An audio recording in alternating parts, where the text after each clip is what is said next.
ప్రభువును రక్షకుడైన యేసుక్రీస్తు నామములో మీ అందరికీ శుభములు తెలియజేస్తూ ఉన్నాము. క్రైస్ట్ కవెనెంట్ చర్చ్ సంఘం యొక్క ఆదివారపు ఆరాధనకు ప్రేమతో మిమ్మల్ని అందరినీ ఆహ్వానిస్తున్నాం. ప్రియులారా, మీ గృహములలో మరి కుటుంబములుగా కూడుకొని మాతో పాటు కలిసి దేవుని ఆరాధించండి. కలిసి దేవుని యొక్క వాక్యాన్ని మనము ధ్యానం చేద్దాం. ఈ యొక్క ఆదివారపు ఆరాధనను ప్రార్థనతో మనం ప్రారంభించుకుందాం. దయచేసి అందరూ కూడా తల్ల వంచి ప్రార్థనలో ఏకీపించవలసిందిగా కోరుతూ ఉన్నాం.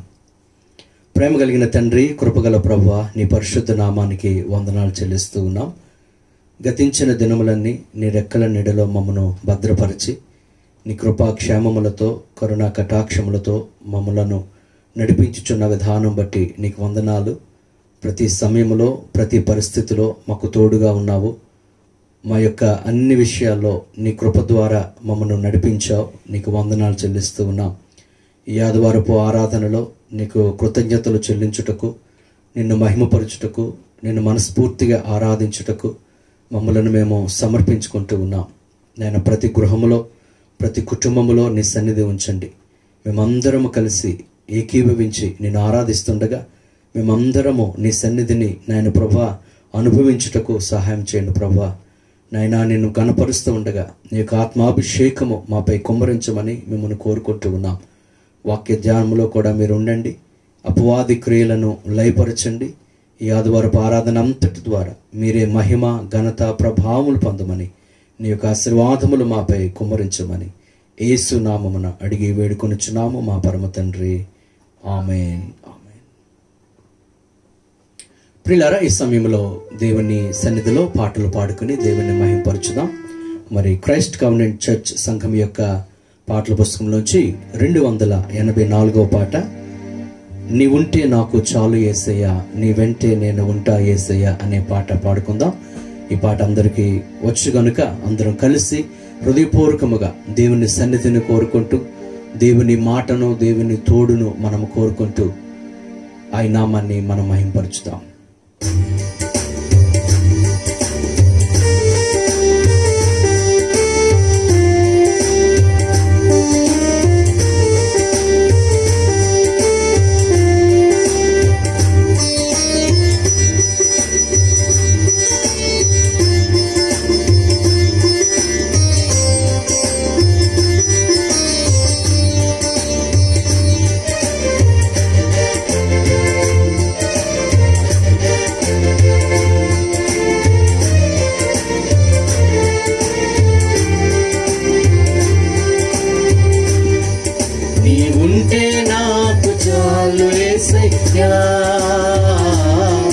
నీ వెంటే నేను ఉంటానేసయ్యా, నీ ఉంటే నాకు చాలు యేసయ్యా, నీ వెంటే నేను ఉంటానేసయ్యా,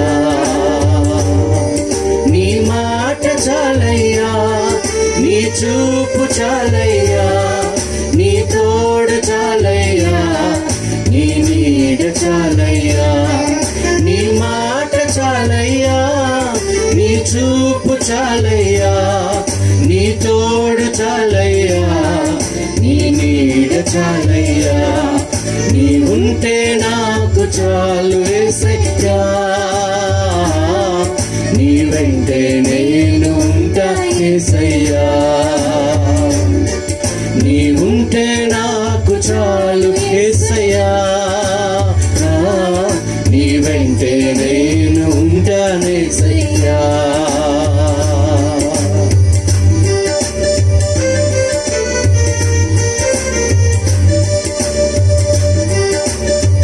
అందరూ చప్పట్లు కొడుతూ, ఎన్ని బాధలు ఉన్నా, ఇబ్బందులైనా, ఎంత కష్టము వచ్చినా, నిష్ఠూరమైన తండ్రి నీ మాట చాలయ్యా ప్రభువుని మహిమపరచుదాం.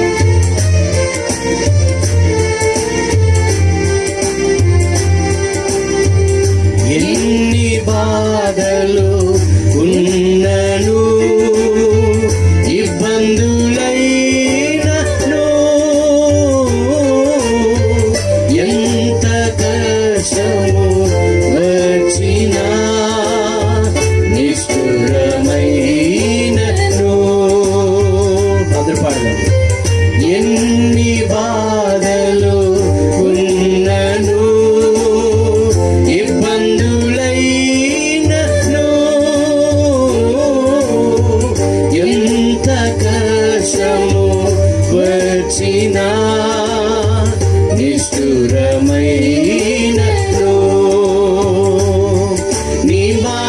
చాలయ్యా, నీ చూపు చాలయ్యా, నీ తోడు చాలయ్యా, నీ నీడ చాలయ్యా, నీ మాట చాలయ్యా, నీ చూపు చాలయ్యా, నీ తోడు చాలయ్యా, నీ నీడ చాలయ్యా, నీ ఉంటే నాకు చాలు యేసయ్యా,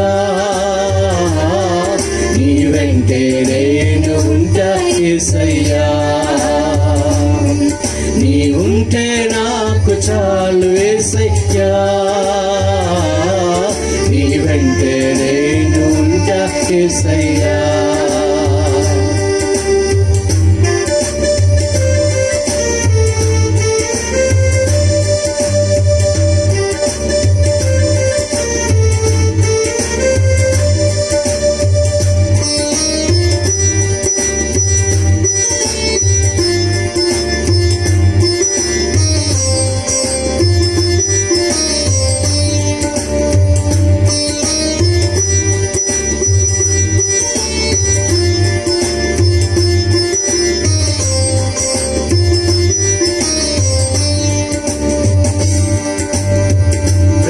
బ్రతుకునావా పగిలినా కడలి పాలైనను, అలలు ముంచి వేసిన ఆశలు అణగారినా, బ్రతుకునావా పగిలినా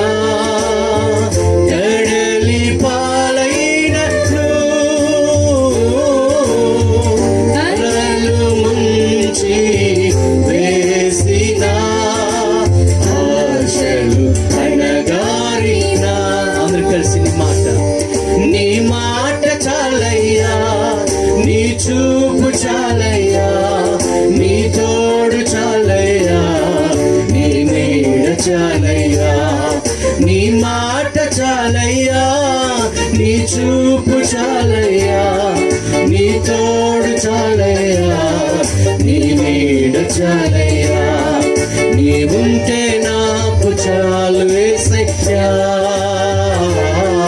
నీ వెంటే నేను ఉంటా యేసయ్యా, నీ ఉంటే నాకు చాలు యేసయ్యా, నీ వెంటే నేను ఉంటా యేసయ్యా.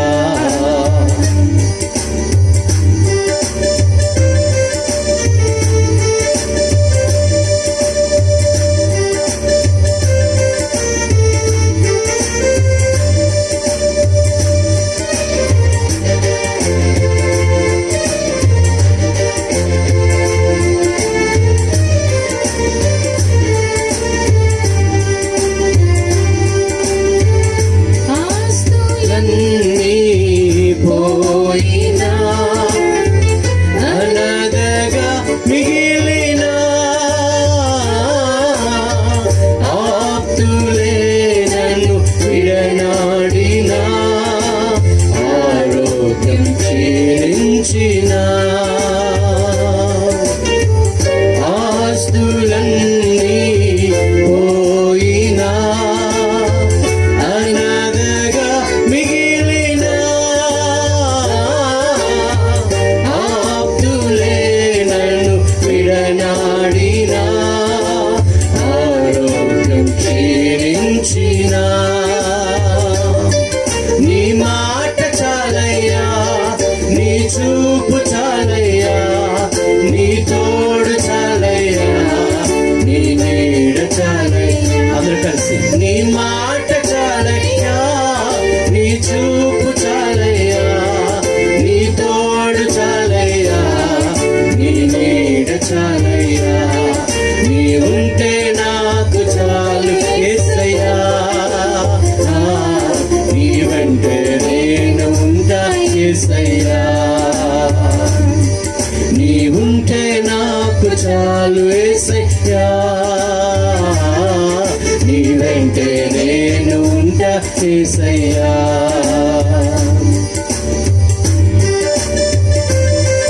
నీకు ఇళ్ళలో ఏది లేదు అసాధ్యం. నీదు కృపతో నాకేది కాదిల సమానం.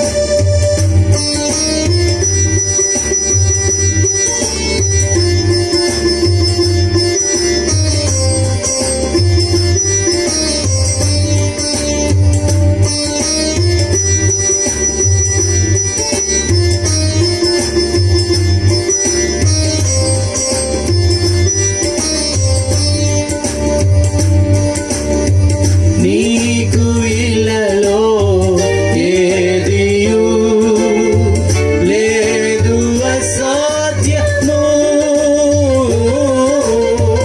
నీదు కృపతో నాకేదియు కాదిల సమానము. నీకు ఇలలో ఏదియు లేదు అసాధ్యము. నీదు కృపతో నాకేదియు కాదిల సమానము. నీ మాట చాలయ్యా, నీ చూపు చాలయ్యా, నీ తోడు చాలయ్యా, నీ నీడ చాలయ్యా. నీ మాట చాలయ్యా, నీ చూపు చాలయ్యా, నీ తోడు చాలయ్యా, నీ నీడ చాలయ్యా. నీ ఉంటే నాకు చాలు యేసయ్యా. నీ వెంటే నేను ఉంటానేసయ్యా. నీ ఉంటే నాకు చాలు యేసయ్యా. నీ వెంటే నేను ఉంటానేసయ్యా. నీ మాట చాలు, నీ మాట చాలయ్యా, నీ చూపు చాలయ్యా, నీ తోడు చాలయ్యా, నీ నీడ చాలయ్యా. నీ మాట చాలయ్యా, నీ చూపు చాలయ్యా, నీ తోడు చాలయ్యా, నీ నీడ చాలయ్యా. హల్లెలూయా. దేవుని యొక్క తోడు, దేవుని యొక్క నీడ, దేవుని యొక్క చూపు, ఆయన సన్నిధి మనకు తోడుగా ఉండగా మనకి ఎన్ని బాధలున్నా, ఎంత కష్టము కలిగినా, మరి ఎన్ని ఇబ్బందులు మనకు కలిగినా ఆయన మనల్ని విడిపించగలిగిన సమర్థుడు. ఆయనకు అసాధ్యమైనది ఏది లేదని మనం నమ్ముదాం. ఆయన మనం మహింపరచుదాం. ఆయనకి సమస్తమైన మహిమ, ఘనత, ప్రభావములు కలుగునుగాక. ఈ సమయంలో పాటల పుస్తకంలో 83వ పాట మనం పాడుకుందాము. వందనం త్రియే కూడా ఘన మహిమ నీకేగా, ఏ పాటి వాడను యేసయ్యా నన్ను కోరుకుంటువే అని ఈ పాట పాడుకుందాం. అందరం కలిసి హృదయపూర్వకంగా, ధ్యానపూర్వకంగా దేవుని కార్యాలు తలుచుకుంటూ ఆయన నామాన్ని మహింపరచుదాం.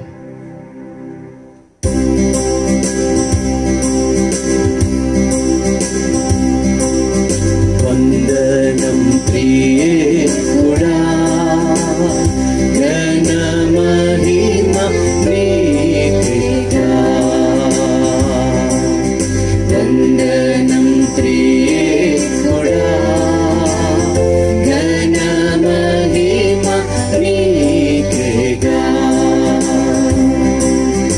ఏ పాటి వారను యేసయ్యా నన్ను కోరుకుంటివే. ఏ పాటి వారము యేసయ్యా నన్ను కోరుకుంటివే. వందనం ప్రియేకుడా, ఘన మహిమ నీకేగా.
అవసరతలు ఏవైనా తీర్చేడి యెహోవా ఈరే నీవే.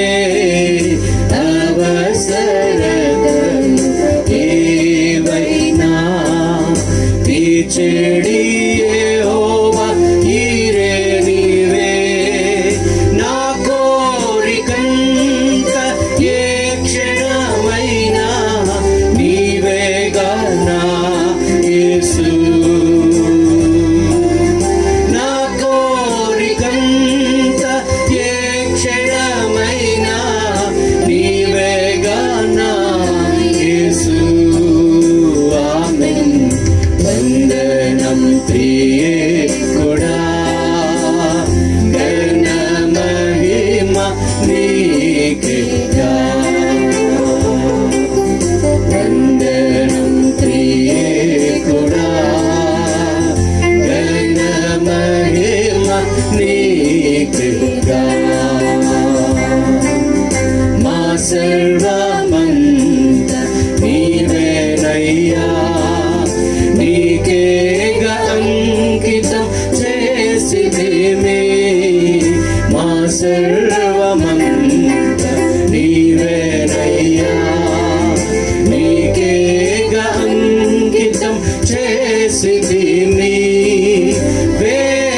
వేచిన్నాము సెలవిమ్ము దేవా, నీ ఆజ్ఞ పాటించెదము.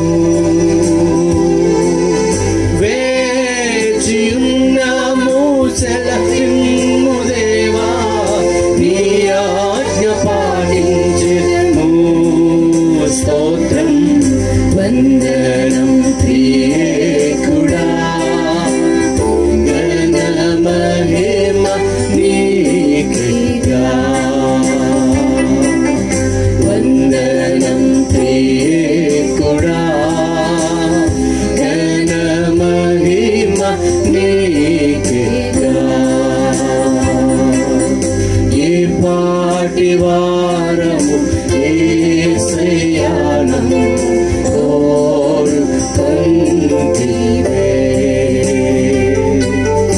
ఏ పాటి వారము యేసయ్యాను కోరుకొంటివే. ఏ పాటి వారము యేసయ్యాను కోరుకొంటివే.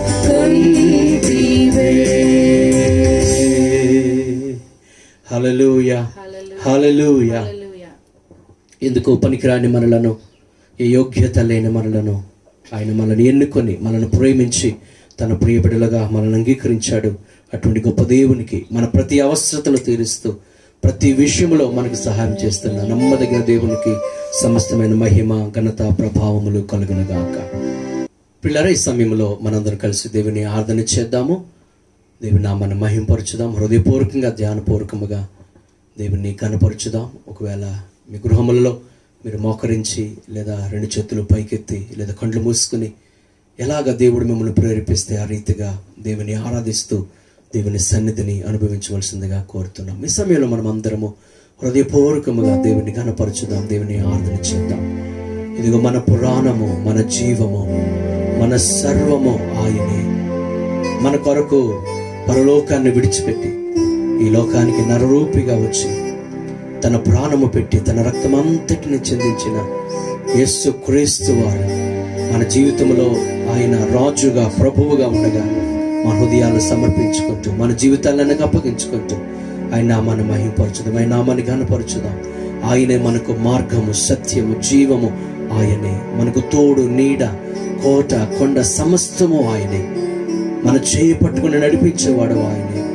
అంతము వరకు మనలను విడిచిపెట్టకుండా, మనల్ని మరిచిపోకుండా మనం నడిపించేవాడు ఆయన. అటువంటి గొప్ప దేవునికి స్తోత్రాలు చెల్లిద్దాం. హల్లెలూయా, హల్లెలూయా. స్తోత్రం, స్తోత్రం, స్తోత్రం, స్తోత్రం, స్తోత్రం. ప్రభువా నీకే వందనాలు, వందనాలు, వందనాలు తండ్రి. ఈ వర్షిప్ యు లార్డ్. నీకే స్తోత్రం తండ్రి.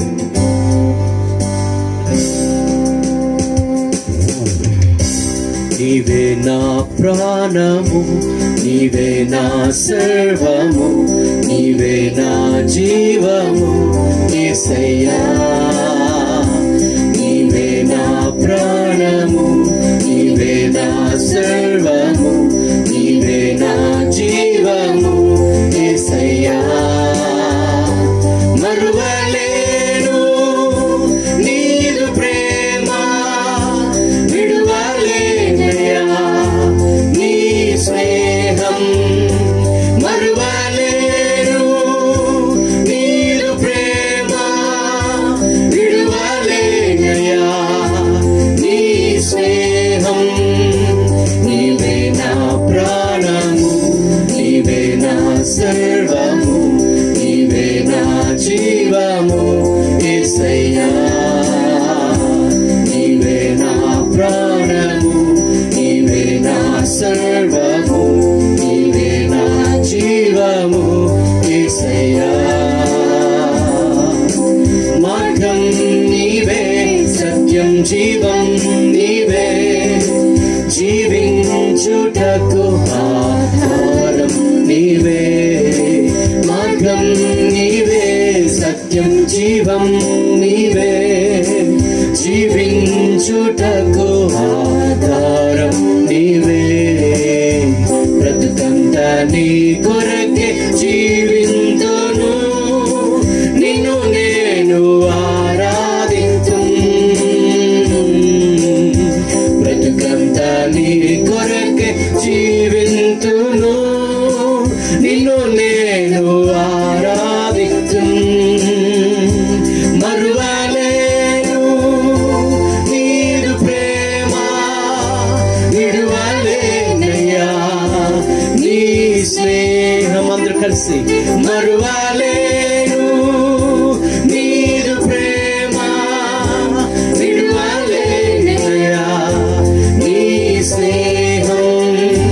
నీవే నా ప్రాణము, నీవే నా సర్వము, నీవే నా జీవము యేసయ్యా. నీవే నా ప్రాణము, నీవే నా సర్వము, నీవే నా జీవము యేసయ్యా.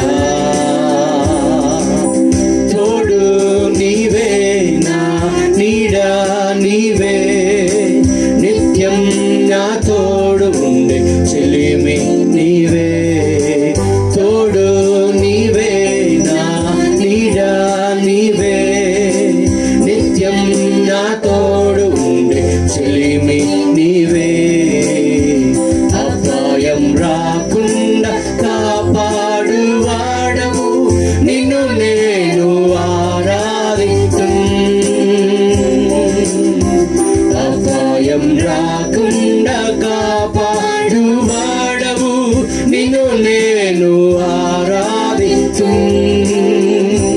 మరువలేను నీదు ప్రేమ, విడువలేనయ్యా నీ స్నేహం. మరువలేను నీదు ప్రేమ, విడువలేనయ్యా నీ స్నేహం. నీవే నా ప్రాణము, నీవే నా సర్వము, నీవే నా జీవము యేసయ్యా. అందరూ కలిసి రెండు చేతులు పైకి. నా ప్రాణము, నీవే నా సర్వము, నీవే నా జీవము యేసయ్యా. మరువలేను మరువలేను నీదు ప్రేమ, విడువలేనయ్యా నీ స్నేహం. మరువలేను నీదు ప్రేమ, విడువలేనయ్యా నీ స్నేహం. మరువలేను నీదు ప్రేమ, విడువలేనయ్యా నీ స్నేహం.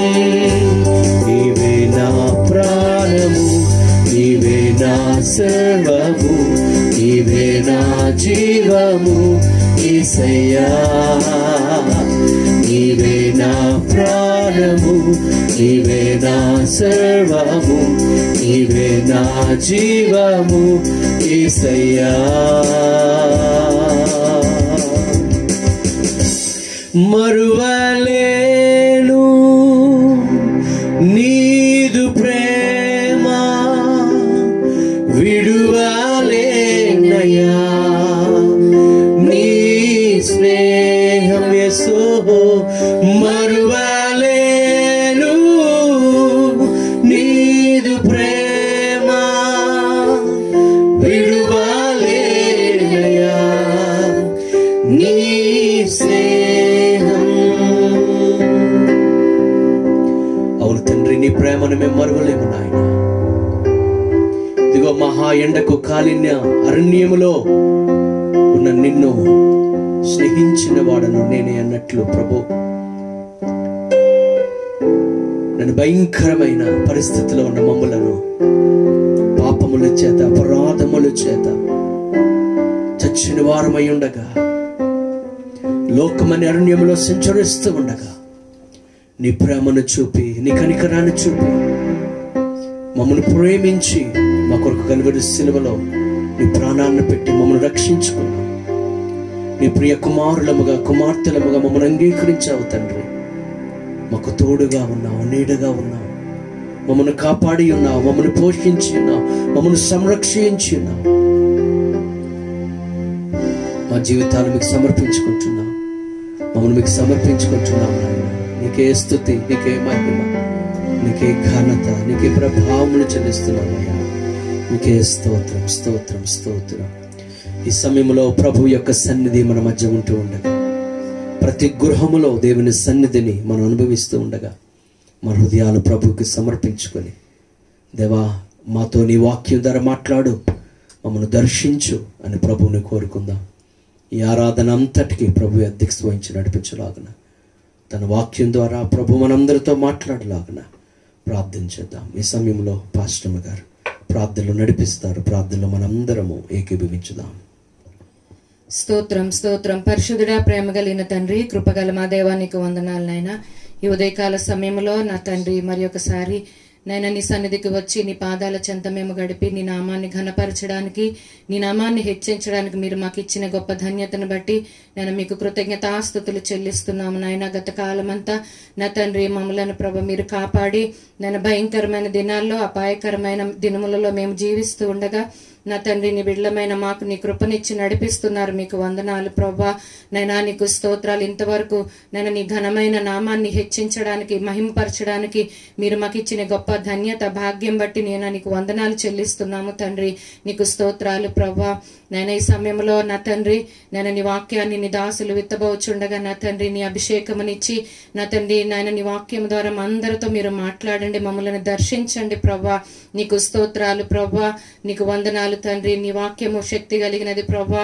నాయన నీ వాక్యము ప్రభా బలము కలిగినది గనుక నా తండ్రి నాయన నీ వాక్యం అనే జీవాహారమును నాయన మేము భుజిస్తూ మా ఆత్మీయ జీవితంలో ప్రభా మేము బలపరుచుకుంటూ నా తండ్రి నైనా నీ బిడ్డలముగా నిన్ను పోలి నడుచుకునే కృపను, నైనా నీ రాకడ కొరకు నైనా సంపూర్ణులముగా సిద్ధపడే కృపను మాకు సార్వత్రిక సంఘం అంతటికి అనుగ్రహించండి.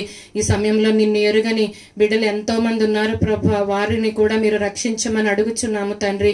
నీకు స్తోత్రాలు ప్రభా.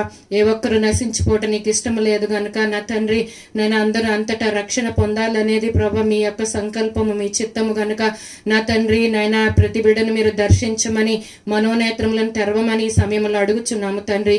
ఈ సమయంలో నీ వాక్యాన్ని ఎంతమంది బిడ్డలైతే నేను వింటూ ఉన్నారు, వారి హృదయాలను సిద్ధపరచుకొని భయభక్తులతో నీ సన్నిధిలో కూర్చొని నీ వాక్యాన్ని శ్రద్ధగా ఆలకించి నైనా వినువారుగా మాత్రమే కాదు గాని విని నైనా నీ వాక్యానుసారముగా జీవించే జీవితాలు మా అందరికీ మీరు అనుగ్రహించమని ఈ ఆరాధన అంతటిని ప్రభ మీకే సమర్పించుకుంటూ ఆది నుంచి అంతం వరకు మీరే అధ్యక్షత వహించి నడిపించమని, సమస్త ఘనత మహిమ ప్రభావములు మీరొక్కరే పొందుకొనమని యేసు పరిశుద్ధ నామమున ఈ ప్రార్థన అడిగి వేడుకొంచున్నాను మా పరమ తండ్రి.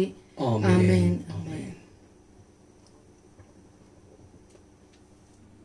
ప్రభును రక్షకుడైన యేసుక్రీస్తు నామములో మరొకసారి మీ అందరికీ శుభములు తెలియజేస్తూ ఉన్నాను. ఈ రీతిగా మరి మన గృహములలో కుటుంబములుగా కూడుకొని దేవుని ఆరాధించుటకు దేవుడు మనకిచ్చిన ఈ శ్రేష్టమైన సమయాన్ని బట్టి దేవునికి మహిమ కలుగునుగాక. మరి దేవుని మందిరములో మనం కూడుకొని దేవుని ఆరాధించుటకు మరి అవకాశం లేని పరిస్థితుల్లో మరి గృహములలో కొన్ని వారాలుగా మనం కూడుకుంటున్నాము. దేవుని యొక్క సన్నిధిని మరి అనుభవిస్తూ దేవుని యొక్క వాక్యాన్ని ధ్యానం చేస్తున్నాం. మరి ఆన్లైన్ సర్వీస్ ద్వారా మరి ఈ రీతిగా మీ ఎదుటకు రావడానికి దేవుడు చూపిన కృపను బట్టి దేవునికి మహిమ కలుగునుగాక. ప్రియులారా, ప్రతి ఆదివారము కూడా దేవుడు మనతో మాట్లాడుతూ ఉన్నాడు. మరి అనేకమైన సాక్ష్యాలు మరి నేను వింటూ ఉన్నాను. మరి దేవుడు ఏ రీతిగా వారితో మాట్లాడుచున్నాడో, దేవుడు ఏ రీతిగా వాక్యం ద్వారా వారిని ఆదరిస్తున్నాడో, వారిని ప్రోత్సహిస్తున్నాడో, వారిని హెచ్చరిస్తున్నాడో, కొందరు తమ సాక్ష్యాలను వినిపించి ఉన్నారు. మరి వాటన్నిటి బట్టి సమస్తమైన మహిమ దేవునికే కలుగునుగాక. ప్రియులారా, ఈ సమయంలో దేవుని యొక్క వాక్యాన్ని మనం ధ్యానం చేద్దాము. యేసుక్రీస్తు వారు ఈ భూమి మీదకి నరావతారిగా ఆయన వచ్చి అనేకమైన అద్భుత కార్యాలు, ఆశ్చర్య కార్యాలు జరిగించి మనందరి నిమిత్తము, మనందరి పాపముల ప్రాయశ్చిత్తార్థమై కల్వరి శిలువలో తన పరిశుద్ధ రక్తాన్ని ఆయన చిందించాడు. మనందరి కొరకు మరణించాడు, సమాధి చేయబడి ఆయన 3వ దినమున పునరుత్థానుడై, అనగా మరణమును గెలిచి తిరిగి లేచి మరి అనేక మందికి ఆయన పునరుత్థానుడిగా తనను తాను ప్రత్యక్షపరుచుకొని ఆయన అందరూ చూస్తూ ఉండగా ఆయన ఆకాశమునకు ఆరోహణమయ్యాడు. అయితే ఆయన పరలోకమునకు వెళ్ళడానికి ముందు తన శిష్యులైన వారిని పిలిచి ఒక అద్భుతమైన మాట వారికి ప్రకటించాడు. దీనిని మనము గ్రేట్ కమిషన్ అని మనం అంటాం. ఇది గొప్ప పని అని మనము చెప్పవచ్చు, లేదా దేవుడు తన శిష్యులకు అప్పగించిన గొప్ప పని అని మనం చెప్పొచ్చు.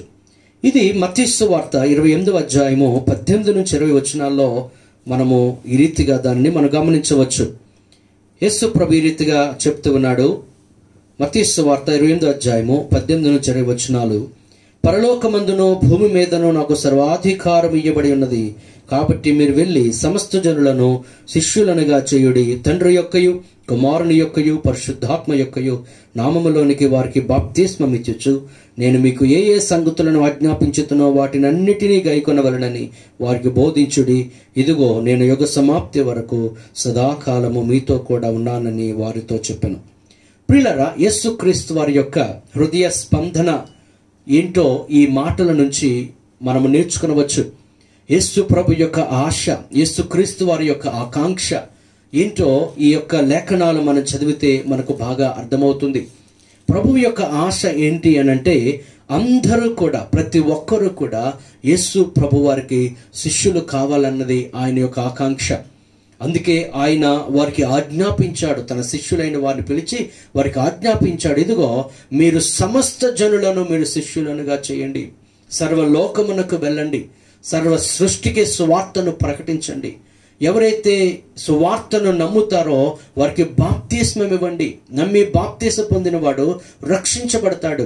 ఆ రక్షణ పొందిన వ్యక్తికి దేవుని యొక్క సంగతులను, నేను ఆజ్ఞాపించిన విషయాలను, ఆజ్ఞలను వారికి బోధించండి, అప్పుడు వారు నాకు శిష్యులు అవుతారు అని ప్రభు వారు వారికి చెప్పాడు. పిల్లరా, యేసుక్రీస్తు వారు ఈరోజు మనుషుల నుంచి ఏమి ఆయన ఆశిస్తూ ఉన్నారు అంటే ప్రతి ఒక్కరూ కూడా ఆయనకు శిష్యుడిగా మారాలన్నది ప్రభు యొక్క ఆశ.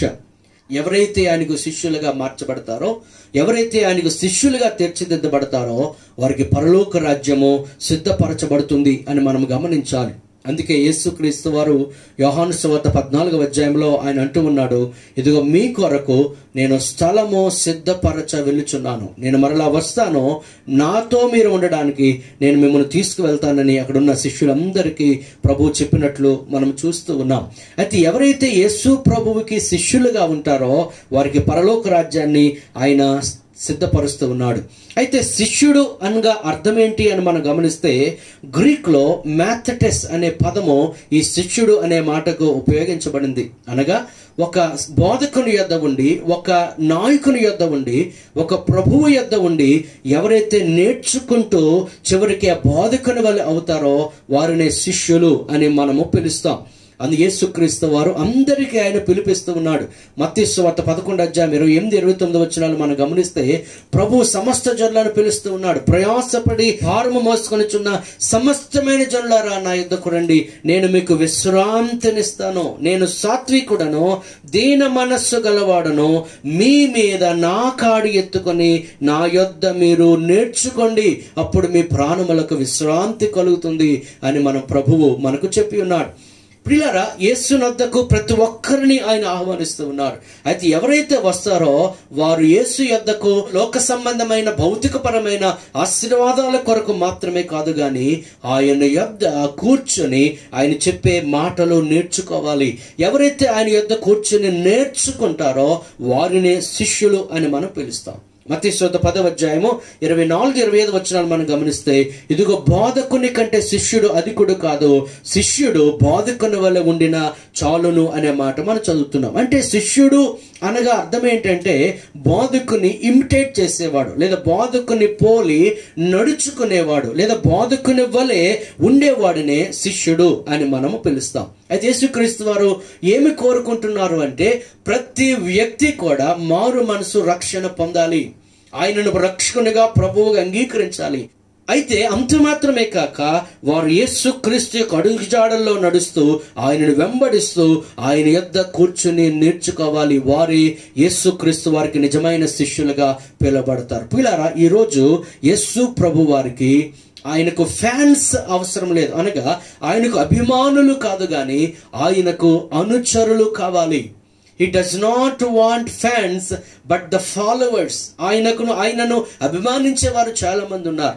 యేసు ప్రభు పాటలు అంటే ఇష్టపడేవారు, యేసు ప్రభు బోధలు అంటే ఇష్టపడేవారు, యేసు ప్రభు యొక్క అద్భుతాలంటే ఇష్టపడి ఆయన అద్భుతాలు ఆశించేవారు చాలా మంది కనబడుతూ ఉంటారు ఈ లోకంలో. గాని పిల్లలు, యేసు ప్రభు ఏమి కోరుకుంటున్నాడంటే ప్రతి ఒక్కరు కూడా ఆయనను వెంబడించాలి. ప్రభు చెప్పాడు, ఇదిగో నన్ను వెంబడించు వారికి నేను నిత్య జీవం ఇస్తానని ప్రభువు చెప్పాడు. అందుచేత ఎవరు ఆయన శిష్యులు అని అంటే ఎవరైతే ఆయనను వెంబడిస్తారో, అంతము వరకు వెంబడిస్తారో వారే ఆయనకు శిష్యులుగా ఉంటారు. ఒకరోజు యేసుక్రీస్తు వారు ఒక సముద్ర తీరమున వలలు వేస్తూ ఉన్న పేతురు ఆంద్రేయుల యొద్దకు వెళ్లి ప్రభు వారితో చెప్తున్నాడు ఏంటంటే, మత్తయి సువార్త 4:19 మనకు కనబడుతుంది అది, ఇదిగో మీరు నా వెంబడి రండి, నేను మిమ్మల్ని మనుష్యులను పట్టు జాలరులుగా చేస్తానన్నాడు. మరొక సందర్భంలో 9:9 మత్తయితో అంటూ ఉన్నాడు, ఇగో నీవు నన్ను వెంబడించు అని చెప్పి ఉన్నాడు. పిల్లరా, శిష్యరికములో అనగా యేసు ప్రభుకి శిష్యులుగా ఉండడం అంటే ఏంటంటే ఆయనను వెంబడించడం. ఎవరైతే ఆయనను వెంబడిస్తారో వారే ఆయనకు శిష్యులు.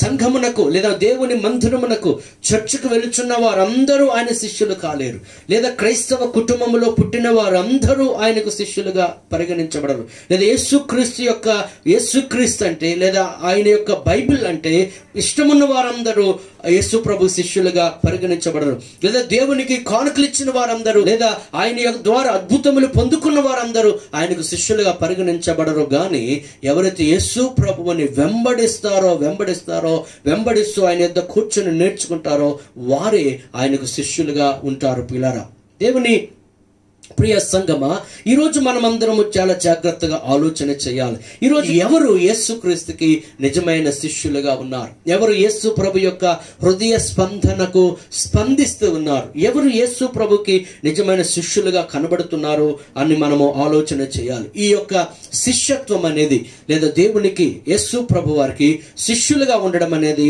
మారు మనస్సుతో ప్రారంభమవుతారు.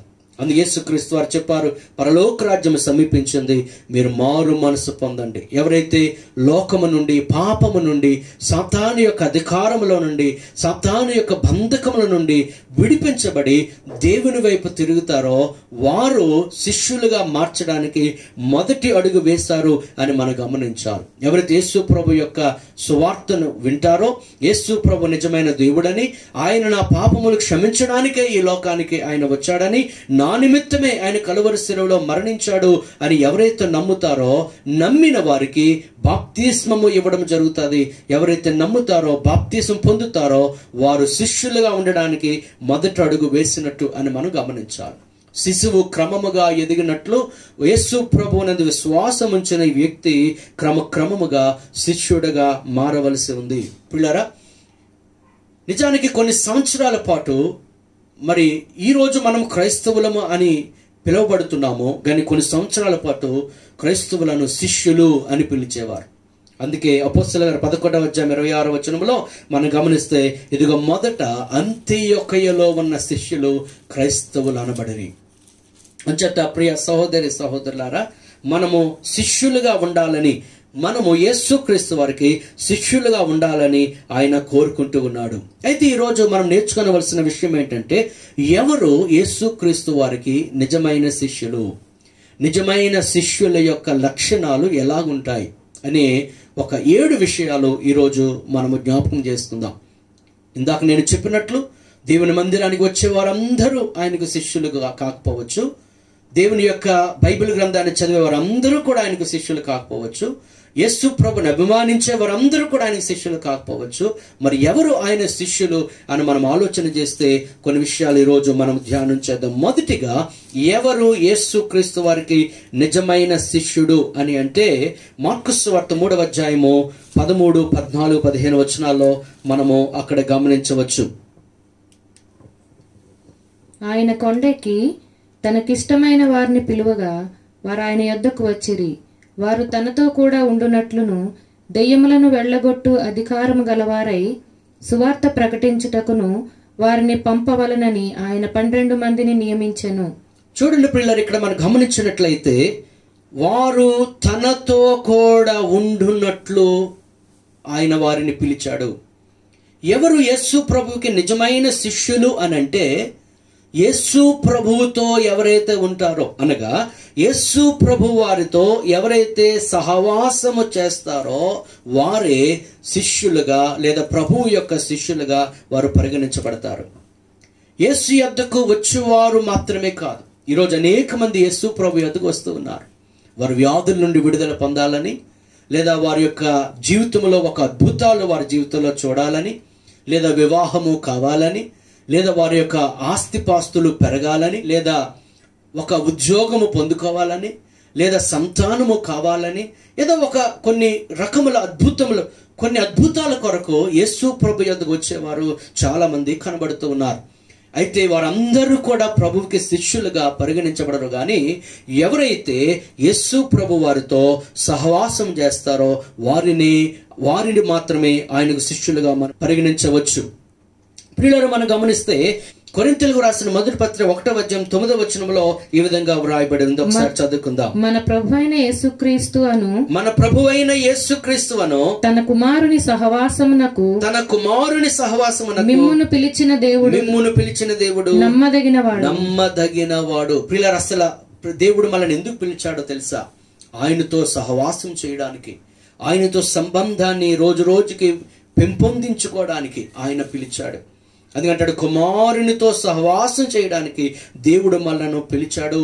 అక్కడ మన మార్కు సువార్తలో గమనిస్తే 3వ అధ్యాయం 13-15 వచనాలు చూస్తే, మొదటిగా వారు ప్రభువుతో గడపాలి, తరువాతే వారు చేయవలసిన పని అక్కడ అప్పగించాడు. దయ్యాలు వెలగొట్టడము, సువార్త ప్రకటించడము, అద్భుతాలు చేయడం, అవన్నీ కూడా తర్వాత సంగతి.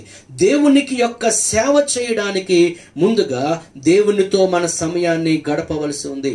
అందుకే మత్తయి సువార్త 11:28-29 వచనంలో ఏమన్నాడు? నా యొద్దకు రండి, నా యొద్ద నేర్చుకోండి. కేవలం ఆయన యొద్దకు వచ్చి వెళ్ళిపోవడం కాదు పిల్లరా, ఆయన యొద్ద కూర్చుని నేర్చుకోవాలి.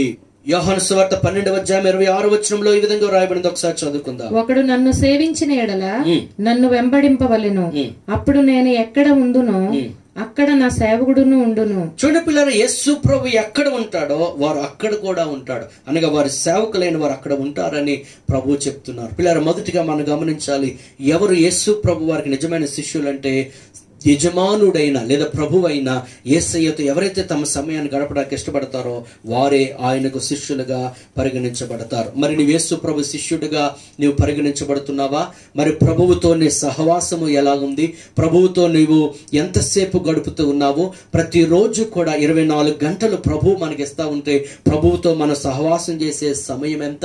లేదా ఒకవేళ లోక సంబంధమైన ఐహిక విచారంలో మునిగిపోయి, లేకపోతే బిజీ లైఫ్ లో మునిగిపోయి ప్రభువుతో ఒకవేళ సమయాన్ని గడపడం లేదేమో, ఒకవేళ పైకి ఒకవేళ క్రైస్తవునిగా నీవు పిలువబడవచ్చు, కానీ నీవు శిష్యుడిగా పిలువబడాలి అనంటే తప్పనిసరిగా ప్రభువుతో నీవు సహవాసం చేయాలి. యేసు ప్రభు వారు బెత్పగే గ్రామాలకు తరచుగా వెళుతూ ఉండేవాడు. అక్కడ ఒక కుటుంబం ఉంది, మార్తా మరియా లాజరు అనే వారి యొక్క కుటుంబం. ఒకరోజు ఆయన అలవాటు ప్రకారం వారి ఇంటికి వెళ్ళాడు. అక్కడ ఇంటికి వెళ్ళినప్పుడు మార్త యేసు ప్రభువుని ఆహ్వానించింది. మరియా యేసు ప్రభు యొక్క పాదాల యొద్ద కూర్చుని ఉంది. మార్త చాలా అనేకమైన పనులు పెట్టుకుంది, కానీ మరియా యేసు ప్రభు యొక్క పాదాల యొద్ద యేసు ప్రభు వారి యొక్క పాదాల యొద్ద కూర్చుని ప్రభువు చెప్పే మాటలు వింటుంది. ఇదిగో ప్రభు అంటూ ఉన్నాడు, మార్తా మార్తా, విస్తారమైన పనులు పెట్టుకుని తొందరపడుచున్నావు, కానీ అవసరమైనది ఒక్కటే, మరియా ఉత్తమమైనది ఏర్పరచుకున్నది. ప్రియులారా, ఏంటి ఉత్తమమైనది అని అంటే ప్రభువుతో తన సమయాన్ని గడపడం.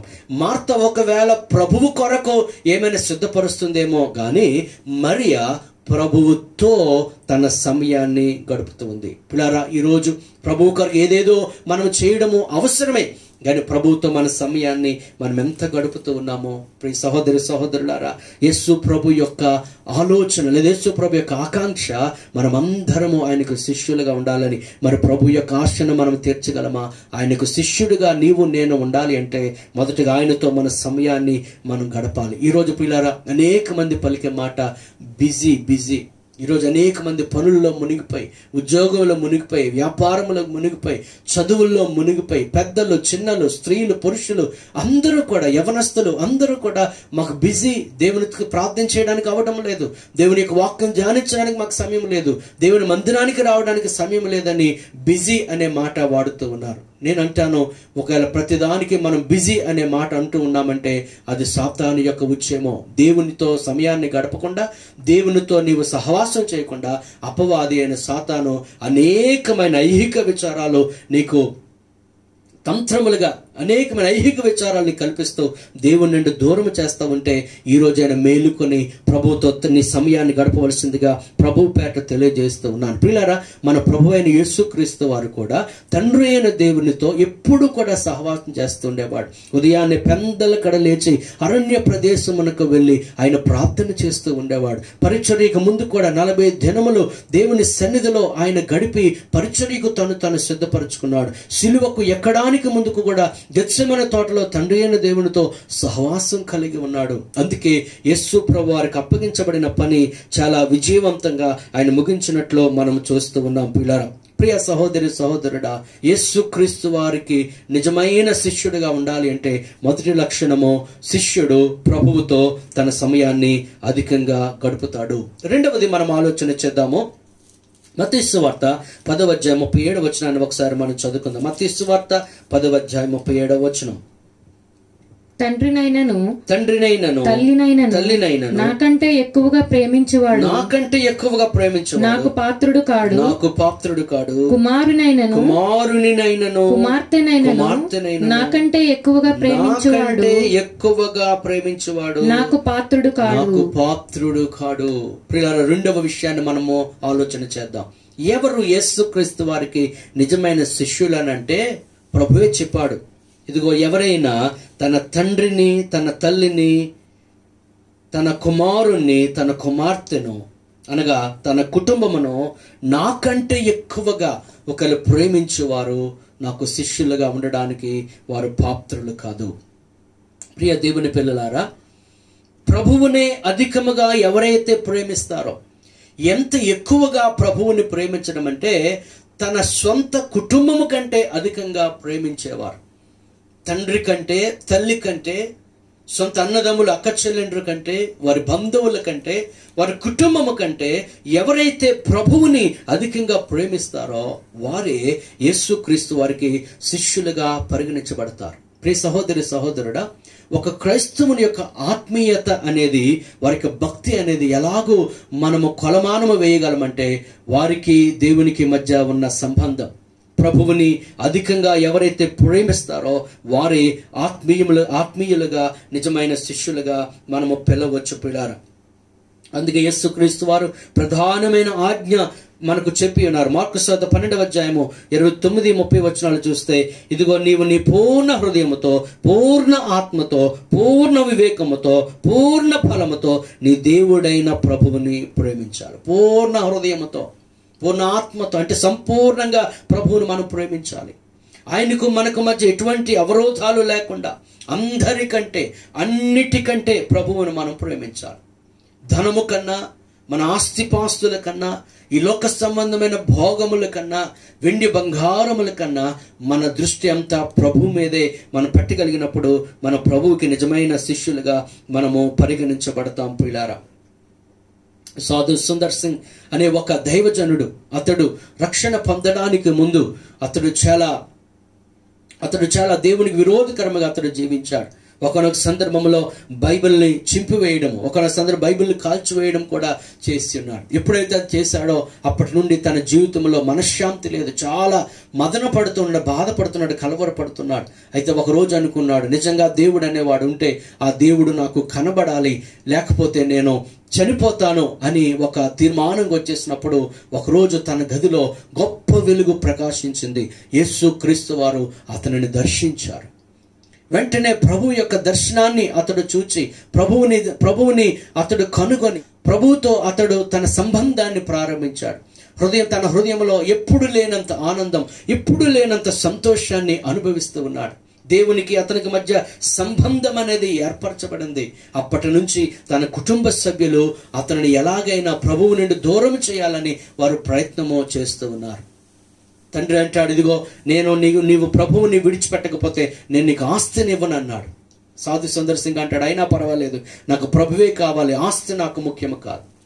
అలాగే తన యొక్క మామ అతనిని ప్రలోభ పెడుతూ, ఇదిగో నువ్వు యేసు ప్రభువుని కానీ విడిచిపెట్టినట్లయితే నీకు నా ఆస్తిని ఇస్తాను, లేకపోతే నాకు ఆస్తి ఇస్తాను, నా అందమైన కూతుర్ని ఇచ్చి నీకు వివాహం చేస్తాను అని చెప్పిన సాధు సుందర్ సింగ్ వాటిని ఒప్పుకొనక వాటన్నిటిని కూడా పరిత్యజించి వారందరిని విడిచిపెట్టి ప్రభువు నిమిత్తము అతడు బయటకు వచ్చి పిల్లరా గొప్ప సువార్తను అతడు ప్రకటించాడు.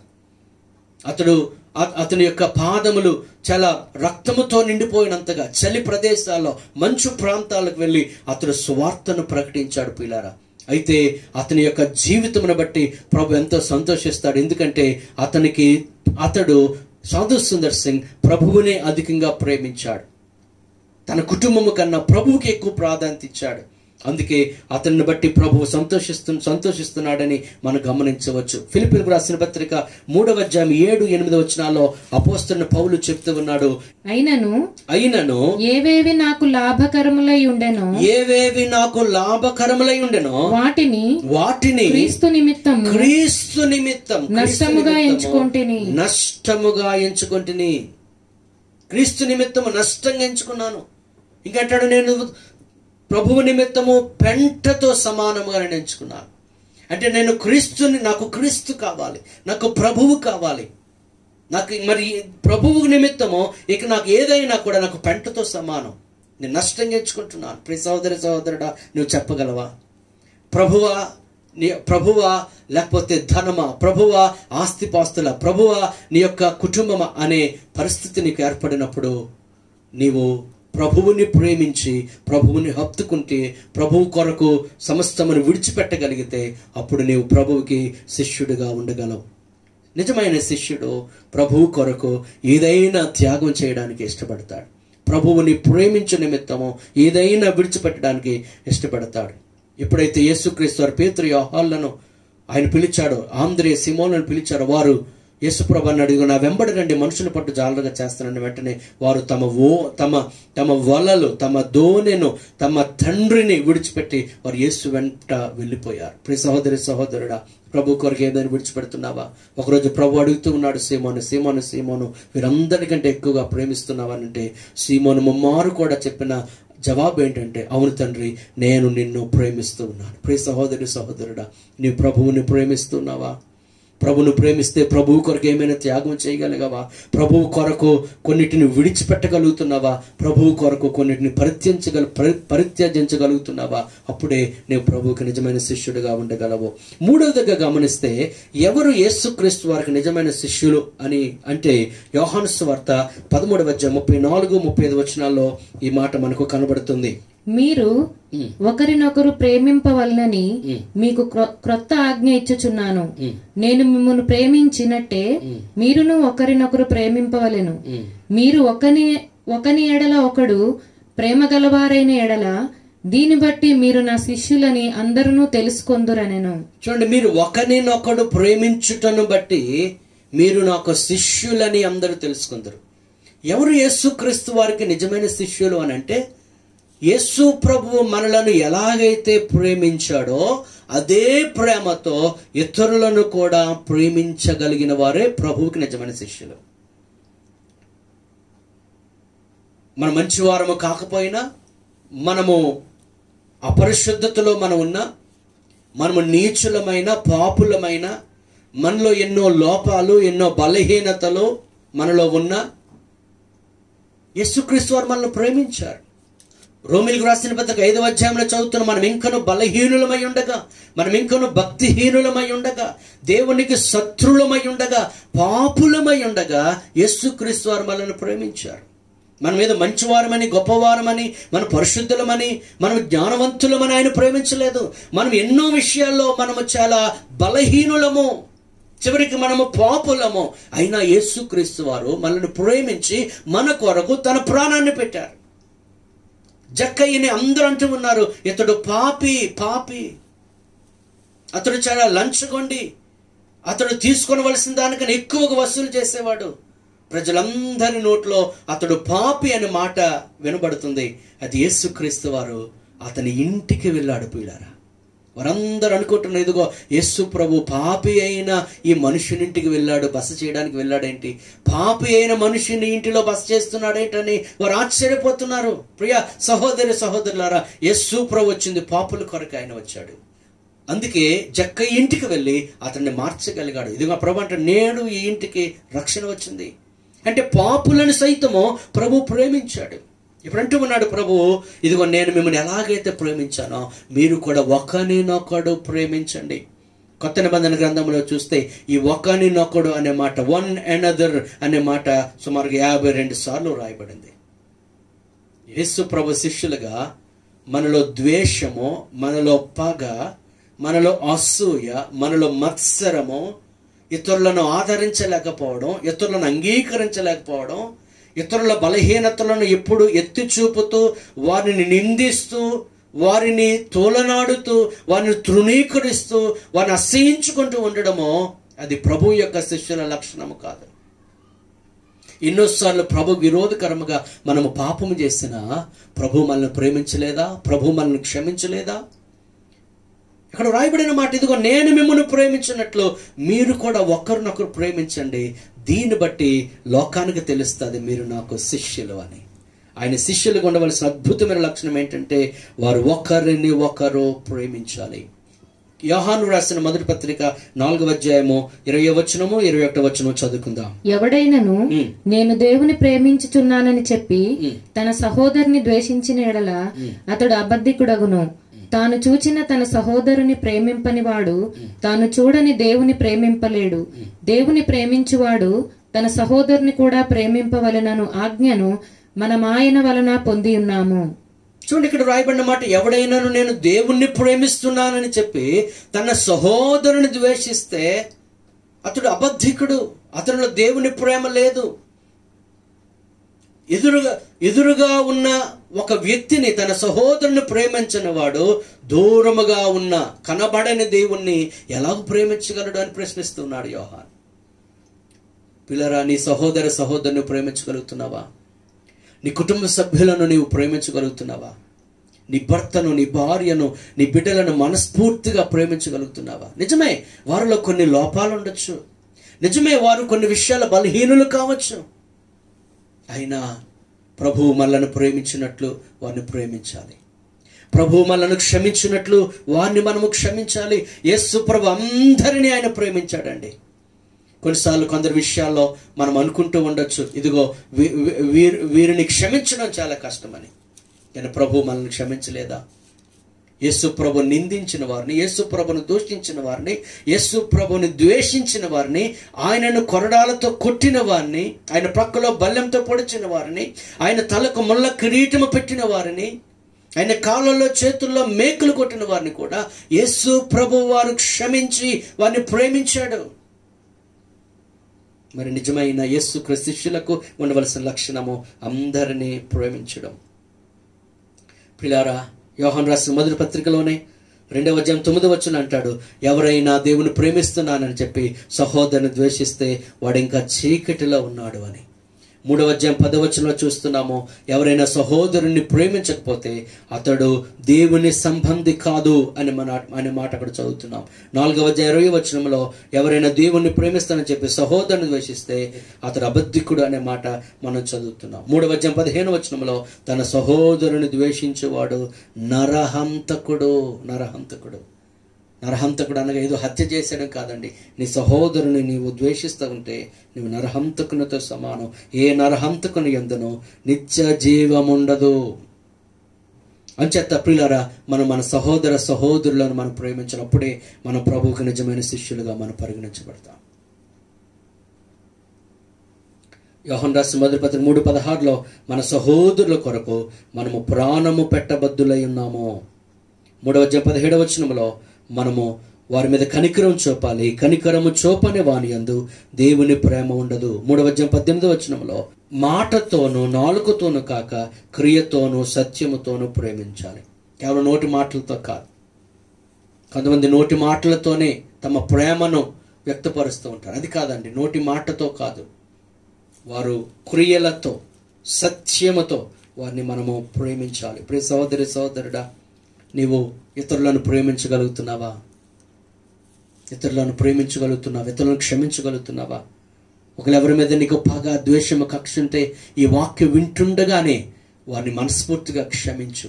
అది నిజమైన యేసుక్రీస్తు శిష్యుల యొక్క లక్షణం.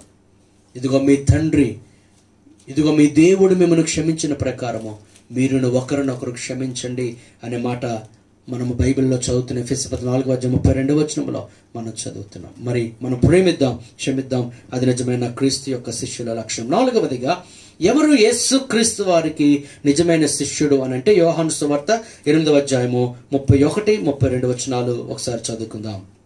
కాబట్టి యేసు తనను నమ్మిన యూదులతో, మీరు నా వాక్యమందు నిలిచిన వారైతే నిజముగా నాకు శిష్యులై ఉండి సత్యమును గ్రహించెదరు. అప్పుడు సత్యము మిమ్మును స్వతంత్రులనుగా చేయునని చెప్పగా, చూడండి, యేసుప్రభు వారు ఏం చెప్తున్నారు? మీరు నా వాక్యమందు నిలిచిన వారైతే నిజముగా నాకు శిష్యులై ఉండి సత్యమును గ్రహించెదరు. ఆయన యొద్దకు వచ్చిన వారు అందరూ శిష్యులు కాదు. ఇక్కడ నిజమైన శిష్యులు ఎవరు అనగా బంగారం ఉంది, కల్తీ బంగారం ఉంది, పాలున్నాయి, అలాగే నీళ్లు పోయబడిన పాలు ఉన్నాయి. శిష్యులు ఉన్నారు, అలాగే నిజమైన శిష్యులు ఉన్నారు. ఎవరు నాకు నిజమైన శిష్యులు అంటే ప్రభు అంటాడు, ఎవరైతే దేవుని వాక్యమందు నిలిచి ఉంటారో వారు నాకు నిజమైన శిష్యులని ప్రభు చెప్తున్నాడు. వారు సత్యాన్ని గ్రహిస్తారట, అప్పుడు సత్యము వారిని స్వతంత్రులుగా చేస్తుంది. పిల్లరా, ఎవరు ప్రభువుకి నిజమైన శిష్యులంటే దేవుని యొక్క వాక్యమందు నిలిచి ఆయన వాక్యమునకు సంపూర్ణ విధేయతను చూపుతూ ఆయన వాక్యమును గైకొంటూ దేవుని యందు భయభక్తులతో నడుచుకున్న వారు ఆయనకు నిజమైన శిష్యులు. పిల్లరా, దేవుని యొక్క వాక్యాన్ని మనం పాటిస్తూ, దేవుని యొక్క వాక్యాన్ని చదువుతూ, దేవుని యొక్క వాక్యాన్ని ధ్యానిస్తూ ఆయన త్రోవల్లో నడుచుకోవాలి. వారు ప్రభువు యొక్క శిష్యులుగా పరిగణించబడతారు. ఎంత అధికంగా దేవుని యొక్క వాక్యాన్ని మనం తెలుసుకుంటామో అంత అధికముగా మనం దేవుణ్ణి మనం ప్రేమించగలం. ఎంత అధికంగా దేవుని ప్రేమిస్తామో అంత అధికంగా దేవునిలో మనం వృద్ధి చెందుతాం. ఎంతగా దేవునిలో వృద్ధి చెందుతామో అంతగా దేవుని సేవ చేస్తామో, ఎంతగా దేవుని సేవ చేస్తామో ఇతరులకు మనం అంత సాక్షులుగా మనం ఉంటాం. కొలస్సు రాసిన పత్రిక 3:17 అంటాడు, క్రీస్తు వాక్యము మీ హృదయములలో సమృద్ధిగా నివసింపనీయుడి. మరి హృదయంలో దేవుని యొక్క మాటలు ఉన్నాయా? నీ హృదయంలో దేవుని యొక్క వాక్యం ఉందా? ప్రభువుకి శిష్యులుగా ఉండడం అంటే ఏదో మారు మనసు బాప్తిసం పొందేయడం కాదు. ఆయన మాటలు తరచుగా వింటూ ఉండాలి. వినుట వల్ల విశ్వాసం పెరుగుతుంది, ప్రభు మీద నమ్మకం పెరుగుతుంది. ఎంత నమ్మకం పెరుగుతుందో ప్రభువుకి అంత సమీపంగా మనం వెళ్తాం. ప్రభు మాట వినాలి, ధ్యానించాలి, ప్రభు మాట అధ్యయనం చేయాలి. దేవుని వాక్యమందు మనం నిలిచుండాలని ప్రభువు కోరుతూ ఉన్నాడు. యోహాను సువార్త 15:7 అంటాడు, నా యందు మీరును మీ యందు నా మాటలను నిలిచిన ఎడల మీకు ఏది ఇష్టమో అది అడగండి, నేను మీకు ఇస్తాను అన్నాడు. ఎంత గొప్ప వాగ్దానం అండి. నా యందు మీరు ఉండాలి, మీ యందు నా మాటలు ఉండాలి. నా మాటలు, మనలో దేవుని మాటలు ఉండాలి. లోక సంబంధమైన మాటలు, సినిమా పాటలు, లోక సంబంధమైన అల్లరితో కూడిన మాటలు, పాటలు ఉండకూడదు. ఈరోజు చాలా మంది దేవుని పిల్లలు కూడా వారి యొక్క టిక్ టాక్స్, లేకపోతే వారి యొక్క సంభాషణ, లేకపోతే వారు ప్రయాణిస్తున్నప్పుడు వారు ఇయర్ ఫోన్స్లో నుంచి వింటున్న పాటలు, వారి యొక్క గృహములలో టీవీల్లో చూస్తున్న పాటలు, వింటున్న పాటలు, అవి లోక సంబంధమైనవి. వారి హృదయంలో దేవుని మాటల కన్నా లోక సంబంధమైన వాటి కొరకు ప్రాధాన్యత ఇస్తూ ఉన్నారు. మరి నీ హృదయంలో దేవుని యొక్క వాక్యం ఉందా? నీ హృదయంలో వాక్యము నిలిచి ఉండాలి, నిలిచి ఉండాలి. విత్తువాడు విత్తనము విత్తుటకు వెళ్ళాడు. కొన్ని విత్తనాలు త్రోవ పక్కన పడ్డాయి, కొన్ని విత్తనాలు రాతి నేల పడ్డాయి, కొన్ని విత్తనాలు ముండ్ల పొదల్లో పడ్డాయి, కొన్ని విత్తనాలు మంచి నేలలో పడ్డాయి. విత్తనము మంచిదే, విత్తనం అనగా దేవుని యొక్క వాక్యం. కానీ నేల సరి అయినది కాదు. త్రోవ పక్కన నేల అపవాది అయిన సాతాను ఎత్తుకొని పోయాడు. రాతి నేల కొంతవరకు నిలిచింది. శ్రమ కలిగినప్పుడు ఆ వేడికి, సూర్య వేడికి అది నిలిచి ఉండలేదు. ఆ యొక్క విత్తనము ఫలించలేదు. మూడవది ముండ్ల పొదలు, ఐహిక విచారములు, ధనమోసము, లోక సంబంధమైన ఆశలు వాక్యాన్ని అణిచివేయటం వలన వాక్యములో వారు నిలిచి ఉండడం లేదు. నీవు దేవుని మాటలు వినడం మాత్రమే కాదు, ప్రియ సహోదరి సహోదరుడా, నీవు లోకానికి ఎక్కువగా ప్రాధాన్యత ఇస్తా ఉంటే నీలో వాక్యము ఫలించదు. మరి నువ్వు నిజమైన శిష్యుడు అయితే నీ హృదయంలో దేవుని యొక్క వాక్యం నిలిచి ఉండాలి. వాక్యము పని చేస్తూ ఉండాలి, వాక్యము కార్యము చేస్తూ ఉండాలి, కార్యసిద్ధి చేస్తూ ఉండాలి. మత్తయి 7:24-27 చూస్తే, ఇదిగో ఆయన మాటలు విని ఎవరైతే ఆయన మాటలు గైకొంటారో వారి ఇల్లు అట బండ మీద కట్టబడిన ఇంటిని పోలుంటుంది. వరద వచ్చినా, తుఫాను వచ్చినా ఆ ఇల్లు పడిపోదు. మరి ఇసుక మీద కట్టబడిన ఇల్లు ఎలాగుంటుందంటే, తుఫాను, వరద వచ్చినప్పుడు ఆ యొక్క ఇల్లు పడిపోతుంది. నీ కుటుంబము, నీ జీవితం యేసు ప్రభు యొక్క వాక్యం మీద కట్టబడాలి. నీ సొంత ఆలోచనల మీద కాదు, నీ సొంత నిర్ణయాల మీద కాదు. అప్పుడు నీ జీవితంలో శోధనలు కలిగిన, శ్రమలు కలిగిన, ఇబ్బందులు కలిగిన నీవు పడిపోవు. అంచేత ప్రియ సహోదరి సహోదరుడా, నీలో వాక్యము నిలిచి ఉన్నప్పుడు నువ్వు దేవుని కొరకు నిలబడతావు, నువ్వు నిజమైన శిష్యుడిగా పరిగణించబడతావు అనే సంగతి మనం గమనించాలి. ఆయన మాట వినాలి, ఆయన మాట గ్రహించాలి, ఆయన మాట చొప్పున నీవు చేయాలి. ఒకరోజు కానానే ఊర్లో పెళ్ళవుతా ఉంది. అకస్మాత్తుగా ద్రాక్షారసం అయిపోయింది. తల్లి అయిన యేసు ప్రభు యొక్క తల్లి అయిన మరియా యేసు ప్రభు వద్దకు వచ్చి, అయ్యా ద్రాక్షారసం అయిపోయిందని చెప్పింది. ప్రభు అంటాడు, అమ్మ నాతో నీకేం పని, ఇంకా నా సమయం ఇంకా రాలేదంటే ఆమె వెళ్ళిపోయింది. ఆమె అక్కడున్న పరిచారంలో చెప్పింది, ఇదిగో ఆయన మీతో చెప్పునది చేయుడి, ఆయన మీతో చెప్పునది చేయుడి. సహోదరి సహోదరుడా, ప్రభువు చెప్పినది నువ్వు చేస్తూ ఉన్నావా? ఎప్పుడైతే వారు ప్రభువు చెప్పినట్లు రాతి బాణలను నీటితో నింపారో ఆ నీరు ద్రాక్షారసముగా మారింది. ఆయన మాటలు నీ వింటే నీ జీవితంలో మారా అనే అనుభవం నుండి ఆయన మధురమైన అనుభవంలోనికి ఆయన తీసుకువెళ్తాడు. చేదైన నీ జీవితాన్ని మధురముగా ఆయన మారుస్తాడు. ఆయన మాట వింటే నీ జీవితం అద్భుత కార్యాలు చూస్తావు. లూకాసు 5 మనం చదువుతూ ఉన్నాము. పేతురు, యోహానులు అక్కడ వలలు బాగు చేసుకుంటూ ఉన్నారు. వారు రాత్రంతా శ్రమ పడ్డారు, కానీ వారికి ఒక్క చేప కూడా దొరకలేదు. ప్రభు అంటాడు, ఇదిగో మీ యొక్క దోణెను కొంచెం లోతుకు నడిపించి అక్కడ వల వేయండి అని చెప్పాడు. నిజానికి జాలరులు వారు అయినా యేసు ప్రభు చెప్పినందుకు, వారు యేసు ప్రభు మాట విన్నందుకు అక్కడ విస్తారమైన చేపలు వారు పట్టారు. 2 దోణెలు నిండునంతగా చేపలు వారు పట్టారు. పిల్లరా, చాలాసార్లు ప్రభు ఏదైనా మాట చెప్తే ఆయన మాట పడచమని పెడతాం. కొన్నిసార్లు దేవుడు తన సేవకుల ద్వారా హెచ్చరించినప్పుడు, దేవుడు నేరుగా మనతో మాట్లాడినప్పుడు, పరిస్థితుల ద్వారా దేవుడు మనతో మాట్లాడినప్పుడు మనం లైట్ తీసుకుంటూ దేవుని మాటను పడచేమని పెడతాం. దాని పర్యవసానాన్ని మనం అనుభవించవలసి వస్తుంది. ప్రియులారా, ఎవరు ఆయనకు నిజమైన శిష్యులు అంటే, దేవుని యొక్క వాక్యము ఎవరిలో అయితే నిలిచి ఉంటుందో, దేవుని వాక్యం అందు ఎవరైతే నిలిచి ఉంటారో వారే ప్రభువుకి నిజమైన శిష్యులుగా పరిగణించబడతారు. యోహాను సువార్త 14:23-24 వచనాలు గమనిస్తే, ఎవరైతే ఆయనను ప్రేమిస్తారో వారు ఆయన మాటలు వింటారు. నీవు దేవుని మాట వింటున్నావంటే దేవుని ప్రేమిస్తున్నావు. దేవుని మాట వింటం లేదంటే నువ్వు దేవునిని ప్రేమించుటలేదు అని దాని అర్థం. అంచేత ఎవరు ఆయనకి నిజమైన శిష్యులు అనగా, ఆయన వాక్యం అందు నిలిచి వాక్య ప్రకారము జీవిస్తూ వాక్యాన్ని గైకొంటూ వాక్యాన్ని తూచా తప్పకుండా ఎవరైతే నడుస్తారో, ఎవరైతే క్రీస్తు యొక్క వాక్యాన్ని తమ హృదయంలో సమృద్ధిగా కలిగి వాక్య ప్రకారం జీవిస్తారో వారే ప్రభు వారికి నిజమైన శిష్యులుగా వారు పరిగణించబడతారు. 5వదిగా ఒకసారి ఆలోచిద్దాము. ఎవరు యేసు ప్రభుకు నిజమైన శిష్యులు అనగా, ఎవరైతే తన ప్రభువు కొరకు శ్రమ పడతారో వారే ప్రభువుకి నిజమైన శిష్యులు. మత్తయి సువార్త 10:38-39 వచనాలు చదువుకుందాం. తన సిలువను ఎత్తుకొని నన్ను వెంబడింపని వాడు నాకు పాత్రుడు కాడు. తన ప్రాణము దక్కించుకొనివాడు దాన్ని పోగొట్టుకొనును గాని నా నిమిత్తము తన ప్రాణము పోగొట్టుకొనివాడు దాన్ని దక్కించుకొనును. ఎవరు ప్రభువుకి నిజమైన శిష్యులు అని అంటే, ప్రభు అన్నాడు, తన సిలువ ఎత్తుకొని నన్ను వెంబడింపని వాడు నాకు పాత్రుడు కాడు. యేసు ప్రభువును వెంబడించడం అంటే అది ఎల్లప్పుడూ పూల పాన్పు కాదు, ఎల్లప్పుడూ సుఖవంతమైన జీవితము కాదు. ఆయన వెంబడించుట అంటే కొన్నిసార్లు ఆయన కొరకు మనము శ్రమ పడవలసి ఉంది అని మనం గమనించాలి. ఫిలిప్పీలకు రాసిన పత్రిక 1:30 వచనాన్ని ఒకసారి చదువుకుందాం. క్రీస్తునందు విశ్వాసముంచుట మాత్రమే గాక ఆయన పక్షమున శ్రమపడుటయు ఆయన పక్షమున మీకు అనుగ్రహింపబడెను. ప్రియరా, యేసుక్రీస్తునందు విశ్వాసం ఉంచే ప్రతి ఒక్కరూ కూడా మరి ప్రభువు కొరకు శ్రమ పడవలసి ఉంది. ఆయన యందు విశ్వాసం ఉంచుట మాత్రమే కాక ఆయన పక్షముగా శ్రమ పడుట ఆయన పక్షంగా మనకు అనుగ్రహించబడిందని అపోస్తలుడు పౌలు చెప్తున్నాడు.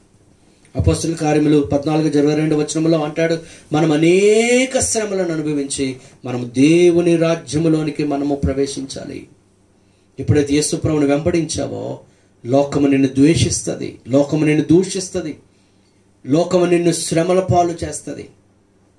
ఎందుకనగా నువ్వు సాతాను అధికారంలో నుండి యేసు ప్రభు యొక్క అధికారంలోనికి వచ్చావు గనుక సాతాను నిన్ను ద్వేషించడము, సాతాను లోకమును ఉపయోగించుకొని నీ మీద నిందలు మోపడము, నిన్ను శ్రమల పాలు చేయడం చేస్తుంది.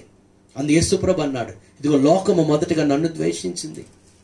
మిమ్మల్ని లోకము ద్వేషిస్తుందని మీరు ఆశ్చర్యపోని అవసరం లేదు, మొదటిగా నన్ను ద్వేషించింది, అయితే నేను లోకాన్ని జయించాను, మీరు ధైర్యం తెచ్చుకోండి అని ప్రభువు చెప్తూ ఉన్నాడు. ఎవరైతే ప్రభువునందు సద్భక్తితో బ్రతుకను ఉద్దేశించేవారు హింస పొందుదురు అనే మాట మనం చదువుతున్నాం. తిమోతికు రాసిన 2వ పత్రిక 3:12 వచనంలో, అలాగే పేతురు రాసిన 1వ పత్రిక 4:16 వచనంలో, ఒకవేళ మనం శ్రమలు అనుభవించినట్లయితే క్రైస్తవుడైనందుకు ఒకరు బాధపడవలసి వస్తే మనం సిగ్గుపడక దాన్ని బట్టి దేవుణ్ణి మనం మహింపరచాలి అనే మాట అక్కడ చదువుతున్నాం. ప్రియులారా, నా నిమిత్తము జనులు మిమ్మల్ని నిందించి హింసించి మీ మీద అబద్ధముగా చెడ్డ మాటలు పలుకున్నప్పుడు మీరు ధన్యులు అనే మాట చదువుతున్నాం. ఇవన్నీ మనం ఆలోచన చేస్తే ఎవరు ప్రభువుకి నిజమైన శిష్యులు అని అంటే, అంతము వరకు ఆయన్ని వెంబడిస్తూ ఆయనతో పాటు శ్రమలలో ఎవరైతే పాలుభాగస్తులు అవుతారో వారే ప్రభువుకి శిష్యులుగా ఉంటారు. యేసు ప్రభు నమ్మిన అనేక మంది హింసించబడ్డారు. హెబ్రీ పత్రికలో మనం చదువుతున్నాము, కొంతమంది రంపములతో కోయబడ్డారు, కొంతమంది రాళ్లతో కొట్టబడ్డారు, కొంతమంది గుహలలో దాక్కొనవలసి వచ్చింది. పిల్లరా, ప్రభువుని అంగీకరించిన మనము కొన్నిసార్లు ప్రభువు కొరకు శ్రమ పడవలసి రావచ్చు. సిలువను భరించకుండా, సిలువను మోయకుండా నీకు కిరీటము రాదు. యేసు ప్రభు సిలువను భరించాడు మన నిమిత్తము. మరి ప్రభువు నిమిత్తము నీ జీవితంలో శ్రమలు కలిగినప్పుడు, ప్రభు నమ్మినందుకు నీ స్నేహితులు నిన్ను హేళన చేయవచ్చు, ప్రభు నమ్మినందుకు నీ కుటుంబము నిన్ను అసహించుకొనవచ్చు. ప్రభు నమ్మినందుకు నీ ఊరి వారు నీ మీద నిందలు పాలు చేయవచ్చు.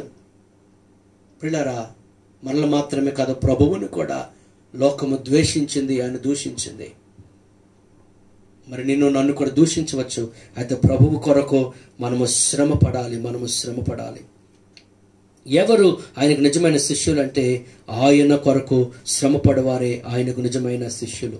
ఎంతోమంది దైవజనులు, ఎంతోమంది మిషనరీలు దేవుని యొక్క పిలుపును అందుకొని అనేకమైన దేశాలకు వారి సొంత దేశాలు విడిచిపెట్టి వెళ్ళి సువార్తను ప్రకటించారు. డేవిడ్ లివింగ్స్టన్ అనే గొప్ప దైవజనుడు తన దేశాన్ని విడిచిపెట్టి ఆఫ్రికా దేశానికి వెళ్ళి సువార్తను ప్రకటించాడు. నరమాంస భక్షకులుండే ఆ ప్రాంతానికి ధైర్యముగా వెళ్ళి సువార్తను ప్రకటించాడు. అదోనిరామ్ జడ్సన్ బర్మా దేశానికి వెళ్ళి భయంకరమైన శ్రమల మధ్య సువార్తను ప్రకటించాడు. అక్కడ సువార్తను ప్రకటించే వారికి సుత్తులతో కొట్టేవారట. ప్రభు కొరకు శ్రమపడి సువార్తను ప్రకటించాడు. మరి ఈరోజు నీవు నేను మరి బైబిల్ గ్రంథాన్ని చదువుతున్నామంటే దానికి విలియం కేరీ కారణం. తన సొంత దేశాన్ని విడిచిపెట్టి భారతదేశానికి వచ్చి బైబిల్ని మన యొక్క ప్రాంతీయ భాషలలోనికి తర్జుమా చేశాడు. మరి తన జీవితం ఎన్నో శ్రమలు పొందుకున్నాడు, అయినా వాటిని భరించాడు. ఎందుకనగా యేసు ప్రభుకి నిజమైన శిష్యుడు నిజంగా ప్రభు కొరకు శ్రమ పడతాడు. ప్రియ సహోదరుడా, ప్రభు కొరకు నువ్వేమైనా శ్రమ పడ్డావా? సువార్త నిమిత్తము, ప్రభువు నిమిత్తము, సంఘము నిమిత్తము నువ్వేమైనా శ్రమ పడ్డావా? ఎవరైతే ఆయన కొరకు శ్రమ పడతారో వారే ఆయనకు నిజమైన శిష్యులుగా వారు పరిగణించబడతారు. ఆరవదిగా మనం గమనించినట్లయితే ఎవరు ప్రభువుకి నిజమైన శిష్యులు అని అంటే యోహాను సువార్త 15వ అధ్యాయము 8వ వచనం ఒకసారి చదువుకుందాం. మీరు బహుగా ఫలించుట వలన నా తండ్రి మహిమపరచబడును. ఇందువలన మీరు నా శిష్యులగుదురు. ఇందువలన మీరు నాకు శిష్యులు అవుతారు. ఎవరు యేసు ప్రభుకి శిష్యులు అంటే ఆయన కొరకు ఫలించువారు మాత్రమే కాదు, బహుగా ఫలించువారు. They must be fruitful. వారు ఫలభరితముగా ఉండాలి, ఫలభరితమైన జీవితం జీవించాలి, వారు ఫలించాలి. మనం గమనించవచ్చు మత్తయి సువార్త 3వ అధ్యాయం 10వ వచనంలో ఫలించని, మంచి ఫలములు ఫలించని ప్రతి చెట్టు నరకబడి అగ్నిలో వేయబడుతుందట. ప్రియులారా, ప్రభు యొద్దకు వచ్చిన మనము ఫలములు ఫలించాలి. ఫలించని ప్రతి చెట్టు నరకంలో వేయబడుతుంది. యోహాను సువార్త 15 అంటాడు, ఫలింపని ప్రతి తీగె ఆయన తీసి పారవేయును. ఒకనొక సందర్భంలో మార్కు సువార్త 11 అధ్యాయం 12 నుంచి 14 చూస్తే ఒక అంజూరపు చెట్టుని ప్రభువు చూశాడు. అంజూరపు చెట్టు చూసినప్పుడు అది ఏమాత్రము ఫలంలో ఫలించలేదు. వెంటనే ప్రభువు దాన్ని శపించాడు. తర్వాత అది చూసేటప్పటికి పూర్తిగా అది ఎండిపోయినట్లు మనం చూస్తూ ఉన్నాం. పిల్లరా, యేసు ప్రభుకి ఫలించువారు కావాలి. మరి నీవు ఫలిస్తూ ఉన్నావా? నీవు ఫలములు ఫలిస్తూ ఉన్నావా? మత్తయి సువార్త 3వ అధ్యాయం 7వ వచనంలో మనం చదివితే మనము మారు మనస్సుకు తగిన ఫలమును ఫలించాలనే మాట చూస్తున్నాం. ఫలం అంటే ఏంటి? మారు మనస్సుకు తగిన ఫలం అనగా నీవు మారు మనస్సు పొందావు అని నీవు నీ యొక్క ప్రవర్తన ద్వారా దాన్ని కనుపరచాలి. మారు మనస్సుకు తగిన ఫలము అనగా తన పాత జీవితానికి క్రొత్త జీవితానికి వ్యత్యాసము కనబడాలి. పాత జీవితంలో ఉన్న పాపపు అలవాట్లను విడిచిపెట్టాలి. ఎఫెసీ 4:22-24 చూస్తే ప్రాచీన స్వభావమును వదులుకొని అతడు నూతన స్వభావం, నవీన స్వభావాన్ని ధరించుకోవాలి. కంప్లీట్గా చేంజ్ అతనిలో రావాలి. చూడండి, జక్కయ్యను ప్రభు దర్శించినప్పుడు వెంటనే జక్కయ్య తన పాపాలు ఒప్పుకున్నాడు. నా ఆస్తిలో సగభాగం పేదలకు ఇచ్చేస్తాను, నేను ఎవరి యొద్ద అయితే అన్యాయంగా తీసుకున్నాను వారికి 4 రెట్లు ఇచ్చేస్తాను అని చెప్పాడు. అంటే దాని అర్థం ఏంటి? అది అతనిలో వచ్చిన మార్పు. నువ్వు ప్రభువు నమ్మిన తర్వాత నీ వీధిలో ఉన్నవారు, నీ ఊర్లో ఉన్నవారు, నీ కుటుంబంలో ఉన్నవారు నీలో మార్పు చూడకపోతే నీవు మారు మనసుకు తగిన ఫలము ఫలించలేదని దాని అర్థం. సమరయ స్త్రీ ప్రభువు దర్శించాడు ఆమెను, ఆమె పాపాన్ని విడిచిపెట్టింది. మారు మనస్సుకు తగిన ఫలమును మనం ఫలించాలి. అపొస్తలుల కార్యం 19వ అధ్యాయంలో మనం చూస్తే అక్కడ మాంత్రికులైన వారు ప్రభువుని విశ్వసించారు, యేసు ప్రభు నిజమైన దేవుడని గమనించారు, గ్రహించారు, ప్రభువుని రక్షకునిగా వారు అంగీకరించారు. వెంటనే మాంత్రిక విద్యకు సంబంధించిన పుస్తకాలన్నీ కూడా వారు కాల్చివేసినట్లు మనం అక్కడ చూస్తూ ఉన్నాం. చాలా విలువైన పుస్తకాలు, చాలా ఖరీదైన పుస్తకాలు వారు కాల్చివేస్తారు. అంటే పాత జీవితానికి పూర్తిగా స్వస్తి చెప్పారు. ప్రియ సహోదరి సహోదరుడా, నీవు మారు మనస్సుకు తగిన ఫలము ఫలించవడానికి గుర్తేంటి? నీ ప్రవర్తనలో ఒక మార్పు రావాలి, నీ మాట తీరులో ఒక మార్పు, నీ ఆలోచన విధానంలో ఒక మార్పు. ఇంతకుముందు లోక సంబంధ విషయాల గురించి ఎక్కువ ఆలోచించేవాడు, ఇప్పుడు దైవ సంబంధ విషయాలు ఎక్కువగా ఆలోచించాలి. ఇంతకుముందు పాపములో మునిగివాడవు, పాపములో నీవు మునిగిపోయేవాడవు, ఇప్పుడు పాపము నుంచి విడుదల పొందావు, ఇప్పుడు పరిశుద్ధునిగా నీవు జీవించాలి. ఇంతకుముందు నీ నోటి నుండి బూతులు, పోకిరి మాటలు, సరస్వక్తులు, ద్వంద్వార్థములతో కూడిన మాటలు వచ్చేవి. కానీ ఇప్పుడు అటువంటి మాటలు రావడానికి వీలు లేదు. కృపాసహితమైన మాటలు, రుచిగల మాటలు, ప్రేమతో కూడిన మాటలు, పరిశుద్ధమైన మాటలు రావాలి. ఇంతకుముందు నీవు అపవిత్రతతో కూడిన సినిమా పాటలు విని సినిమా పాటలను ఒకరు అనుకరించి ఉండొచ్చు, కానీ ఇప్పుడు ఇలాగూ ఉండడానికి వీలు లేదు. నీవు ప్రభువుని నమ్మావు, దేవుని పాటలు నీ నోటి నుంచి రావాలి, నీవు దేవుని పాటలు వినాలి. ఇంతకుముందు లోక సమస్యలను మునిగిపోయేవాడవేమో, మారు మనసు తగిన ఫలము ఫలించడం అంటే ఈరోజు నీవు దైవ సంబంధన విషయాల్లో నీవు నిమగ్నం అవ్వాలి. మరి నీ జీవితం మారిందా? నువ్వు నిజంగా యేసు ప్రభువుకి శిష్యుడిగా పరిగణించబడగలవా? ఆయనకు శిష్యులుగా పరిగణించబడిన వారు తప్పనిసరిగా వారిలో మారు మనసు తగిన ఫలం ఉంటుంది. గలతీయులకు రాసిన పత్రిక 5:22 వారు ఆత్మఫలమును ఫలిస్తారు. ఆత్మఫలమేమనగా ప్రేమ, సంతోషము, సమాధానము, దీర్ఘశాంతము, దయాళుత్వము, మంచితనము, విశ్వాసము, సాత్వికము, ఆశా నిగ్రహం. ఇవి ఆత్మఫలం. ఈ ఆత్మఫలములో ఉన్న ఈ 9 అద్భుతమైన విషయాలు ప్రతి ఒక్కరిలో ఉండాలి.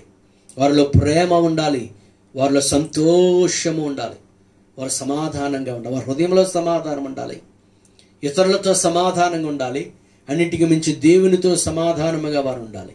నువ్వు సమాధానంగా ఉన్నావా? అది ఫలం అండి, ఫలం. ప్రభు యొక్క శిష్యులలో ఫలం ఉంటుంది. వారు సమాధానం అనే ఫలాన్ని ఫలిస్తారు, వారు దీర్ఘశాంతం అనే ఫలాన్ని ఫలిస్తారు, వారిలో దయ ఉంటుంది. దయ పిల్లలు చాలా మంది చాలా కఠినులుగా మాట్లాడుతూ ఉంటారు, మూర్ఖముగా మాట్లాడుతుంటారు. వారు ప్రభు శిష్యులుగా ఉండడానికి పనికిరారు. వారు దయ, వారు మంచితనం,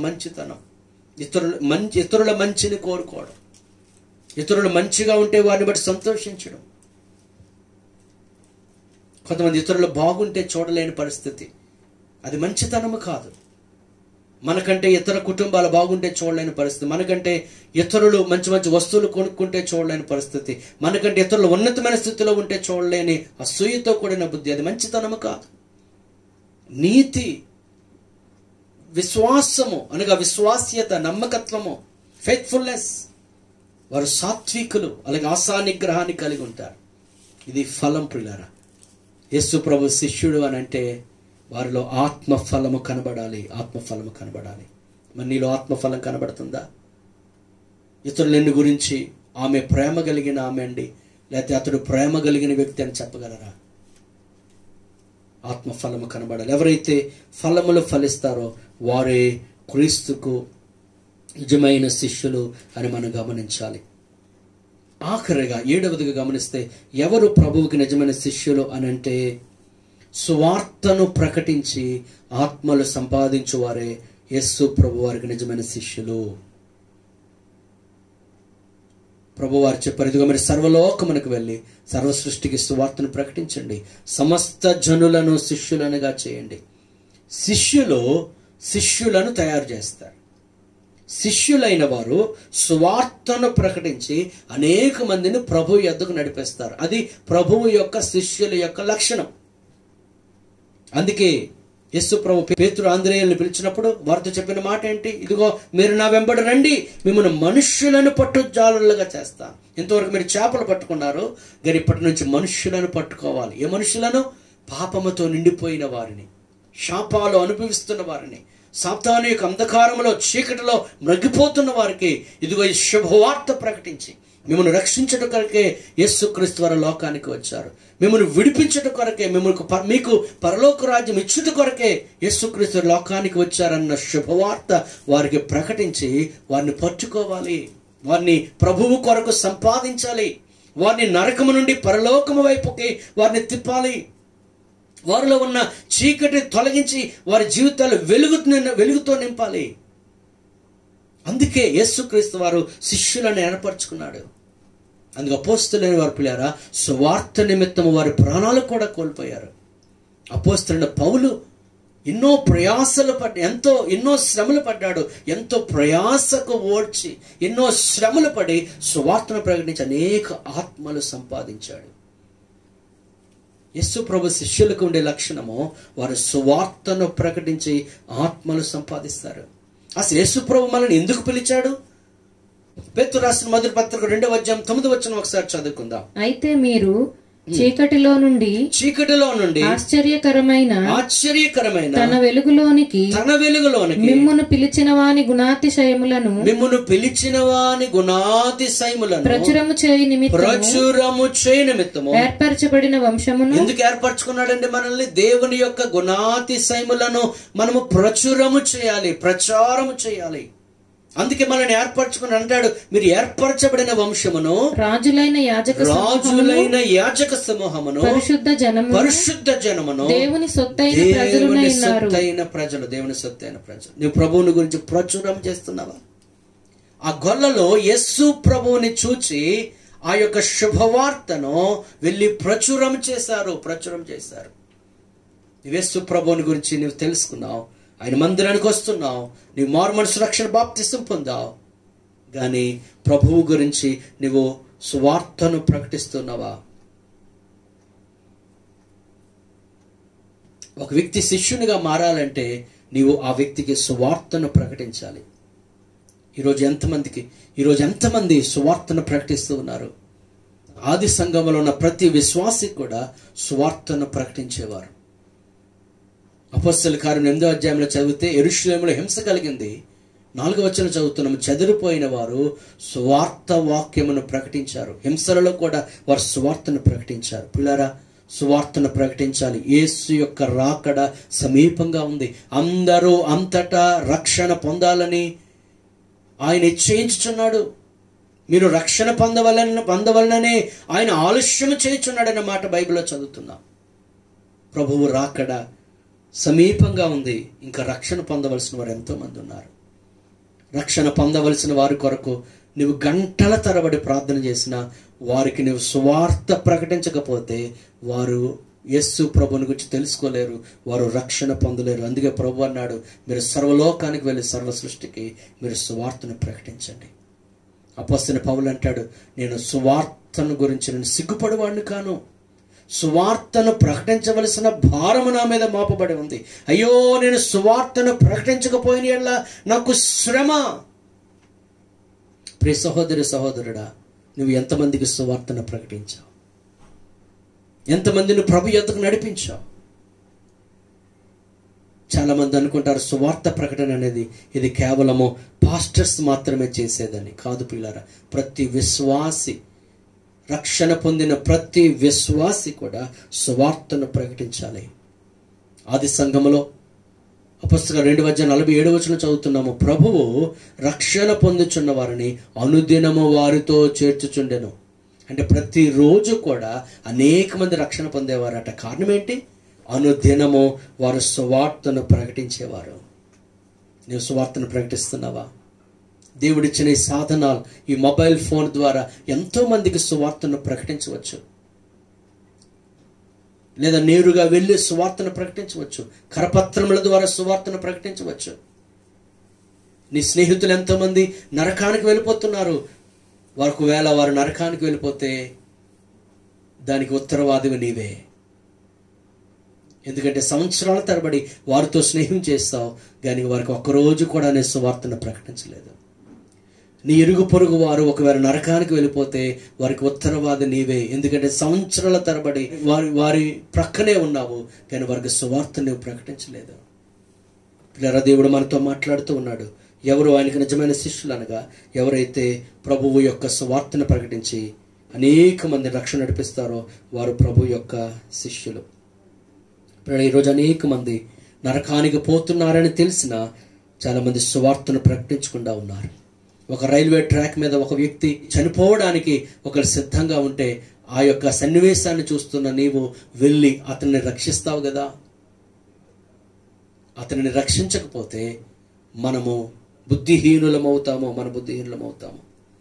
లేదా ఒక గుడ్డివాడు, అతనికి త్రోవ తెలియలేదు కనుక నడుచుకుంటూ వెళ్తున్నప్పుడు ఎదురుగా ఒక పెద్ద గొయ్యి ఉంది, అందులో పడిపోతాడేమో, అతడు పడిపోతే అతనికి ప్రమాదం అవుతుందని నీకు తెలిసినప్పుడు వెంటనే అతని దగ్గరికి వెళ్ళి అతను తప్పిస్తావు కదా. ఈరోజు అనేక మంది నరకమైన గోతులోనికి, పాతాళమైన అగ్నిగుండంలోనికి వెళ్ళిపోతుండగా మరి నువ్వు మౌనంగా ఉండక వారికి సువార్తను ప్రకటించాలి. నువ్వు సువార్త ప్రకటించకుండా ఎవరు రక్షణ పొందరు అనే సంగతి మనం గమనించాలి. బైబిల్లో యాకోబు 4:17 చదువుతున్నాము, మేలు చేయనెరిగియు అలాగు చేయని వానికి పాపము. సువార్త ప్రకటించాలని తెలుసు, ప్రభువు గురించి తెలియజేయాలని తెలుసు, అనేక మంది రక్షణ నడిపించాలని తెలుసు. నువ్వు చెప్పకపోతే నీవు పాపము చేసిన వాడు అవుతావు. ఎవరు ఆయనకు నిజమైన శిష్యులు అని అనగా ఎవరైతే సువార్తను ప్రకటించి ఆత్మను సంపాదిస్తారో. ప్రియులారా, సంవత్సరాల తరబడి నీవు నీ సంఘానికి వెళుతున్నావు, కానీ నీ ద్వారా ఎవరైనా సంఘములో చేర్చబడ్డారా? నీ ద్వారా ఎవరైనా రక్షణ పొందారా? నీ సేవకులు చెప్పగలరా, ఇదిగో పలానా వ్యక్తి ఇంతమందిని రక్షణలో నడిపించాడు అని చెప్పగలరా? నీవు ఎవరికైనా ఒక ఆత్మీయ తల్లిగా, ఆత్మీయ తండ్రిగా ఉన్నావా అంటే దాని అర్థము వారిని రక్షణలోకి నడిపించిన వ్యక్తిగా నీవు ఉన్నావా? ఇదిగో పలానా వారి ద్వారా రక్షణ పొందానండి అని నీ గురించి చెప్పగలరా? శిష్యుడు అనగా ఇతరులకు సువార్తను ప్రకటించి వారిని శిష్యులుగా మార్చేవాడే నిజమైన శిష్యుడు. మరి నీవు ప్రభువుకి శిష్యుడిగా ఉండాలని కోరుకుంటున్నాడు. నువ్వు శిష్యుడిగా ఉండాలన్నది ప్రభువు యొక్క హృదయ స్పందన, ప్రభువు యొక్క ఆకాంక్ష, ప్రభువు యొక్క ఆశ. ఆయనకి శిష్యులుగా ఉందాం. ఎవరు నిజమైన శిష్యులు అంటే మనం గమనిస్తున్న మొదటిగా ఎవరైతే ప్రభువుతో అధిక సహవాసం చేస్తారో వారే ప్రభువుకి నిజమైన శిష్యులు. ఎవరైతే ప్రభువుని అధికంగా ప్రేమిస్తారో వారు ప్రభువుకి నిజమైన శిష్యులు. ఎవరు ఇతరులని స్వార్థంగా ప్రేమిస్తారో వారు ప్రభువుకి నిజమైన శిష్యులు.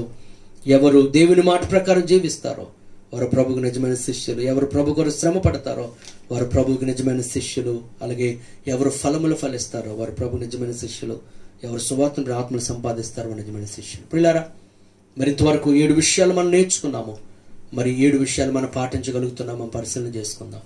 ప్రభువుకి శిష్యులుగా ఉందాము, ప్రభువు చేత ప్రశంసించబడదాం. మనము పరలోకానికి వెళ్ళేలోపు అనేక మందికి సువార్తను ప్రకటించి ఆత్మలను సంపాదించి ప్రభువుకు అప్పచెప్పుదాం. అటువంటి కృప పరిశుద్ధాత్మ దేవుడు మనకు అనుగ్రహించునుగాక. ఆమేన్, ఆమేన్. తల వంచండి, ప్రభు సన్నిధిలో ప్రార్థన చేసుకుందాం. ప్రేమ కలిగిన తండ్రి, కృపగల ప్రభువా, నీ పరిశుద్ధ నామానికి వందనాలు.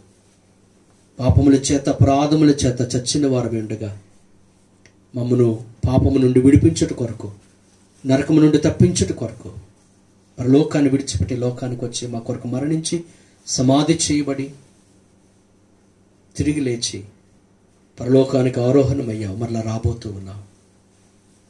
అయితే నీ యొక్క ఆశ మేమందరము నీకు శిష్యులుగా ఉండాలని, నీ యొద్దకు వచ్చే ప్రతి ఒక్కరూ శిష్యులుగా ఉండరు కానీ నిన్ను వెంబడిస్తూ, నిన్ను ప్రేమిస్తూ, నీ కొరకు శ్రమ పడుతూ, నీ ఆజ్ఞలను, నీ వాక్యమును పాటిస్తూ, ఇతరులను ప్రేమిస్తూ ఉన్నవారే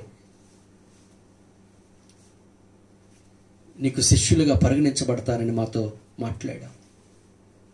మరి అటువంటి కృప మా అందరికి అనుగ్రహించండి.